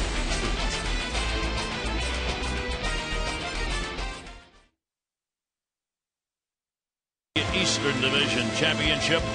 Now waiting to see who they play on Thursday, guaranteeing themselves home advantage going into that series. 50 and 31 home records, not going to hurt that cause. And the 12-game lead in the East coming into today's play. 46 and 29 against Eastern Division ball clubs. Great pictures right there. Orioles up on top, 1-0 against the Blue Jays. Now it's time for the Jiffy Lube pitching change. Change is good, especially when it's your oil getting changed at Jiffy Lube. Give your vehicle relief with regular oil changes at Jiffy Lube and help stretch the life of your engine. Darren O'Day coming in out of the Orioles bullpen. 56% fastballs. Dumping it from the land down under. So gets a little sink. He keeps it down, but he loves to rise it to the top of the zone as well. Of course, that sweeping slider. It's all added up to a 1.73 earned run average this season for O'Day. Another monster year out of the pen. 73 punch-outs, just 19 walks. Take a look at the opponent batting average, just 176. Lefties down to 194, and the righties are just 166. Ryan Goings will lead it off, bottom of the 8th inning. Then top of the order, Reyes and Bautista. Hunter worked a third of an inning, had a strikeout. Andrew Miller 2/3 of an inning, a strikeout. Ubaldo Jimenez an inning and struck the side out. So the Orioles combining so far on this 5-hit shutout of the Jays, who have been shut out 10 times this season. O'Day comes in 7th in the American League in ERA among relievers with that 1.73. Goings will take the pitch. It'll just miss. And a 2-0 count. The Blue Jays probably going to be relying on a lot of young players next year. Don't really see them going out and being aggressive in the free agent market, so they're getting a good look. Ryan Goins, one of the players that's been up this year. They're hoping that the bat will come around. They love his defense at second base. Kind of struggling a little bit, inconsistent. A lot of times younger players want to do so much. Goins especially thinking that he should be driving the ball. He got a lot of boppers in this lineup. He should be hitting home runs, but take advantage of the turf. Keep that bat short to the baseball. And we've seen so many hits roll through this infield, and he could take advantage of that and really help his chances of making this team next year. Oh, foul ball. That caught the umpire, Jeff Gosney, that time. Looks like there's a little smile there, but that didn't look like there's anything to smile about off the bat here. Take a look at the foul ball. It's over the top of Hundley. Catches Hundley on the shoulder, and thank goodness for protective wear. Am I right? Sir, you are correct.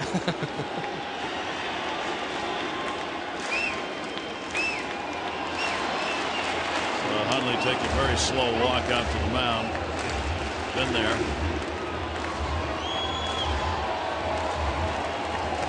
Yeah, they know all about the pain. Nick Hundley. It's the home plate umpire.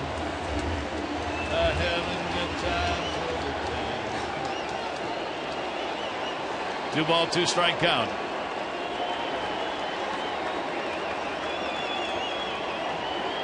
He's leading it off here, trying to be the table setter in the 8th inning.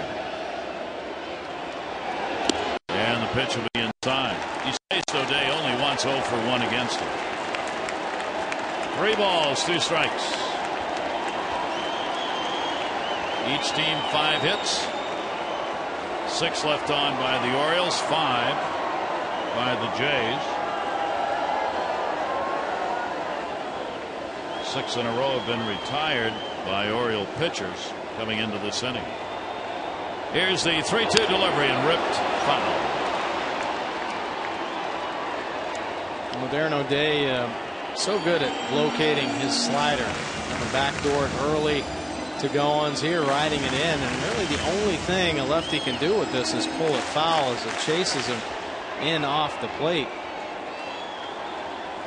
No mistakes over the heart of the plate, looking away, busting him in a little bit. He's 26 years old. First major league experience came last year, 24 games for the Jays. We'll pop that one up. Shortstop Hardy, look out. Traffic cop. Hardy is that. Goings is retired. Well, of course, this was the year the replay into effect in a big way. Coming into the final day today, you see the numbers. 47, almost 48% calls overturned. Challenges by the managers, 53% of the challenges resulted in overturned calls. And when the umpires went themselves, 20% overturned. So it's a substantial number. And you got 558 of those challenges that have been resulted in a change in the call. And it's going to be interesting to see how it goes here in the postseason. I think everybody has a little fear that some big game's going to be decided by some close call where there's not a really clear indication of what happened. Yeah. Buck was talking about that today, just wondering who's going to be checking out, the video monitors for the replays in New York. Why not try to get the best umpires, most experienced umpires, to take a look at some of the replays? There again, have they been taught what to look for in those? I mean, granted, they've seen a number of games, but just the experience in there in that video room when the replay comes down. All to be unfolded in the month of October. Reyes has doubled. 1 for 3 in the ball game. 1 down, nobody on. O'Day's delivery to him. Towering pop up first base. Pierce is back. He's got it. David Price has come out of the ball game for the Tigers. Over 100 pitches thrown, shutting down Minnesota. 8th inning, Jabba Chamberlain on. Tigers still have just a 1-0 lead over the Twins. So they've gone from 2 gunfights at the OK Corral in the first 2 games to a 1-0 ball game in the third here on this final day. And they got to try to rely on the back end of that bullpen to kind of shut things down here at the end. Chamberlain, Joe Nathan, hasn't really been lights out for either of them. 2 down, the ever dangerous Jose Bautista. Infield shifts over.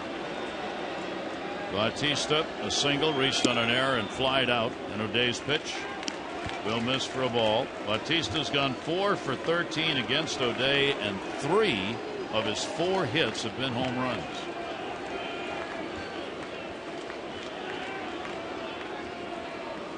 One 0 count.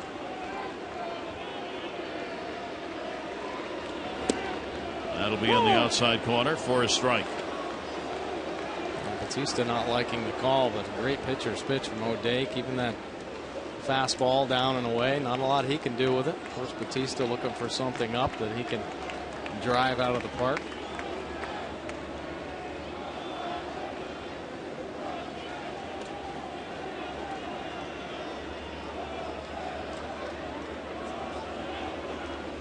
One delivery on the way. That one cut back in. Had some movement on that 80-mile-an-hour pitch, and it's 1-2. Good slider here from Darren O'Day. Just a little bit of a flinch from Bautista. You see that front hip kind of fly. Has to take it. Doesn't recognize the slider spin. Darren O'Day able to pick up that second strike. Here's the 1-2 delivery to him. Bautista ground ball to third. Big hop played by Fleur. And that will retire the side. So 9 in a row have been set down by the Oriole pitchers, preserving the 1-0 lead.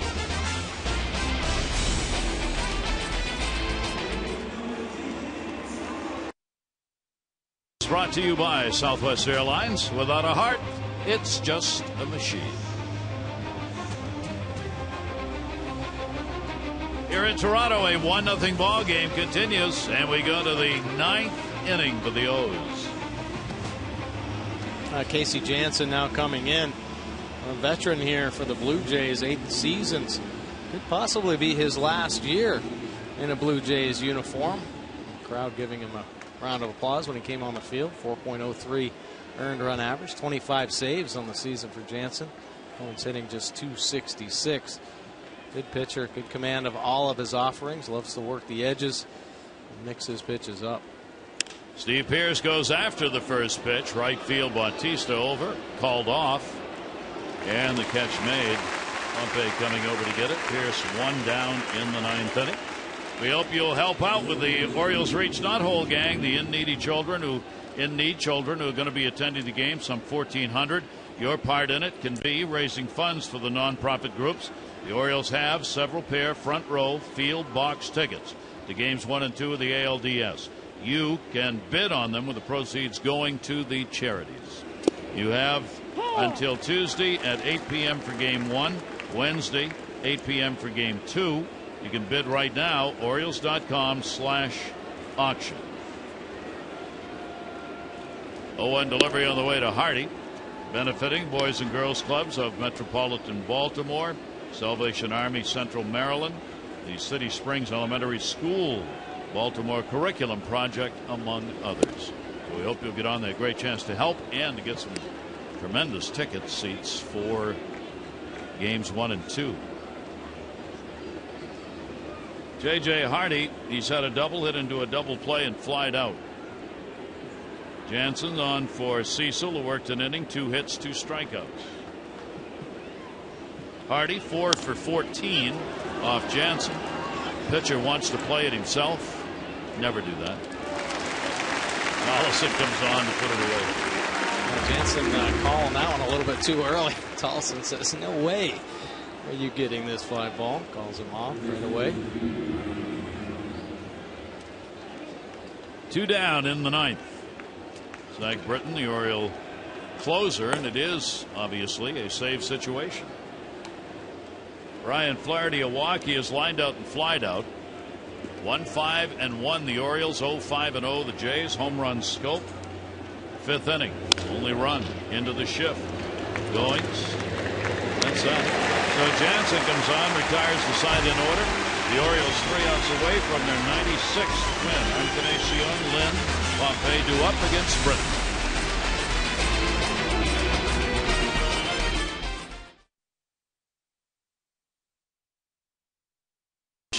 There is Zach Britton, and after the save, he's had a tremendous year. His 36 saves are 4th best in the American League. He is 36 out of 40 on the season, and bear in mind that job was not his when this season started. No, it didn't. Tommy Hunter started the season as the closer. Zach Britton took it over on May 15th, picked up his first save, and did not look back. Primarily done with just one pitch, that fastball, and it is dominant. 91% of the time, throws it in the mid-90s. Unbelievable movement through the zone. Picked up 36 saves out of his 40 opportunities. 55 1/3 innings of work. The opponent batting average just 176, and he's dominant against both lefties and righties. Lefties at 170, righties just 180 off Britton. So the bottom of the 9th inning of game 162. Encarnacion has struck out twice, and he has grounded out. We'll lead it off here against Britton. So the middle of the order, 3, 4, and 5, due up against Zach. 2 for 8 lifetime off Britton.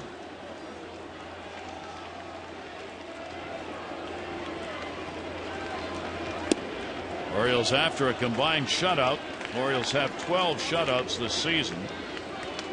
Toronto shut out 10 times. Gonzalez, Jimenez, Miller, Hunter, O'Day, and now Britton, the pitchers for the Orioles.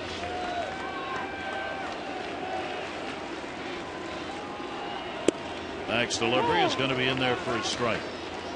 Britton this year has a 1-0 mark and 4 for 4 in saves against the Jays. This is the 9th game he's pitched in. 1 run, 3 hits over 9 innings against Toronto for Britton this year. And Encarnacion will swing and foul that one off, and Britton will get ahead of him 1-2. Zach Britton's fastball is down in the zone. I have not seen a hitter all season long make good contact, really square it up, drive the ball. The only time Zach Britton's ever gotten in trouble, when he elevates with his fastball, it tends to flatten out a little bit. If it's thigh high or lower, basically, I'm not going to say unhittable, but you're certainly not going to do as much damage with that pitch. A lot of weak ground balls. It leads the league in the highest ground ball percentage, so very effective when down. 2 ball, 2 strike count. Encarnacion, the DH. Couple of hits in the series, 2 for 11. Britton with a 2-2 delivery to him, and he'll take that to center field. Base hit. Coming over to get it, Diaz. So the leadoff man is on here in the bottom of the 9th. That is the first hit picked up since the 2-out triple by Goings back in the 5th inning. And we will get a pinch runner. Encarnacion will be coming out of the ball game. Potential tying run is now on at first. Juan Francisco will be the pinch runner. Give the fans a chance to appreciate the year that Encarnacion had for the Blue Jays. Well, he finishes up his year, and Danny Valencia will be the pinch hitter for Lynn. Lynn had an 0 for 3.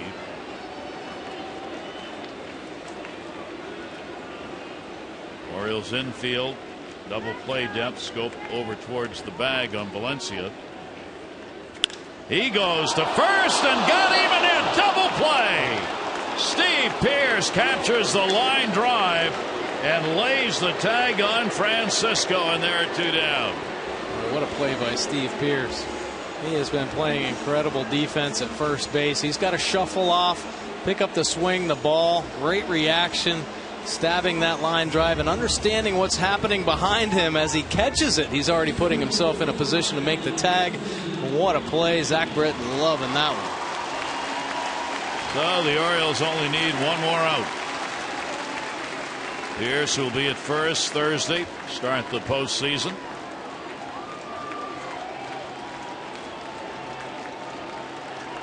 Dalton Pompey, and a swing and a miss by the rookie. He has a base hit, 1 for 3.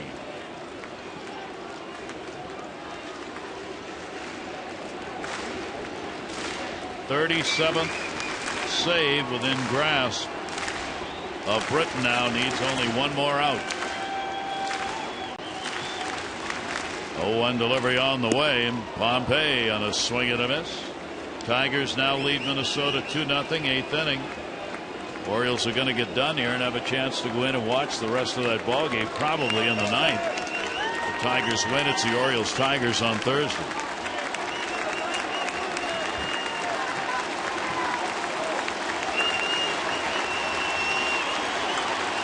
Here's Britton's delivery, and that's the season, and the Orioles take a 1-0 finish against Toronto, as Gonzalez will get the win and be 10-9 over Dickey, who is 14-13, and the Orioles come away with a 1-0 win and avoid the sweep in this ball game. Great work by all of the pitchers in this ball game. Gonzalez, Jimenez, Miller, Hunter, O'Day, and Britton. Tremendous job to finish it off. So the Orioles will end 96-66 on the year. And now we'll watch a little baseball as fans in the clubhouse. and see what happens in that Tiger game. Well, nice way to end the season for Buck Showalter and the Orioles. A little bit of a losing streak going on, but they came in and competed against tough knuckleball pitcher R.A. Dickey. Some good at bats. It's a pretty solid defense. Of course, the pitching rules in this game. Jonathan Scope, a solo shot, the only Orioles mark on the board.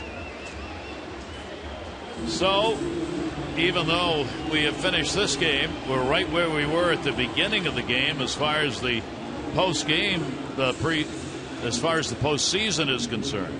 The Orioles are going to host that Central winner on Thursday. The Detroit Tigers lead the Royals by a game. They can clinch if they win. They lead 2-0, 8th inning against Minnesota. While today the White Sox leading the Royals 3-2. They're just in the 4th inning, though, of that ball game in Chicago. Royals will go as either a division winner or a wild card, depending on the outcome of the ball games today. Well, I think the Tigers would love to be able to hold on and hope the Royals lose. Used up a lot of pitching this weekend. Certainly don't need an extra game to play. And to focus on the postseason. All these teams now that have been battling it out to the very end. Nick Markakis joins us. Nick, thanks and congratulations on a great season for both you and the ball club. That's a nice way to finish, huh? Thank you. Yeah. End on the win, and now the fun begins. Nick, how hard has it been for the last couple weeks to play after you clinched? Man, it feels like we clinched 2 months ago. It's it's tough. It's good to clinch early, but then you still have business to take care of and finish out the year and finish up strong. Nick, do you do anything different now between now and Thursday yourself in preparation for the game? I don't know. I've never been in this situation before. Yeah. Just take it easy, kind of relax, get our feet back under us. Have a nice off day tomorrow. Come back on Tuesday and Wednesday with some workouts, and then Thursday it's showtime. Yeah, pretty exciting time for you, right? Missed the wild card and making it to the playoffs back in 2012 with the surgery on the thumb. So, what are your feelings going in? I'm excited. I'm not excited just for me, but the fans of Baltimore, the organization, and this group of guys that I went out there and battled all year with. Like I said, it's go time. It's what we played all year for, and we're all excited. We're all excited the season's over, and we're all excited that we're playing in October, and that's all that matters to us right now. All right, Nick, congratulations on a great season, and see you on the field Thursday. Thanks, guys. There you go, Nick Markakis. Fine day in right field in this ball game, along with a couple of hits to wrap it up. So that is going to do it. As the Orioles, the division champions, will go watch a little TV now after this tremendous season and wait and see who they are going to play on Thursday, the Tigers or the Kansas City Royals. We hope you'll tune into Masson for 1 hour postseason editions of O's Extra before and after every game. It all starts with the Orioles postseason preview show, which will be coming up on Wednesday at 7 o'clock. This has been a Masson presentation. Final happy recap coming your way. Jim and Rico's Extra presented by PNC is coming up next. On behalf of Mike Bordick and Jim Palmer and all of our great crew here in Toronto and the crew with us all season long, get ready for some rockin' good times as the postseason is at hand. The Orioles win this one by a score of 1-0. I'm Gary Thorne. Adieu, adieu.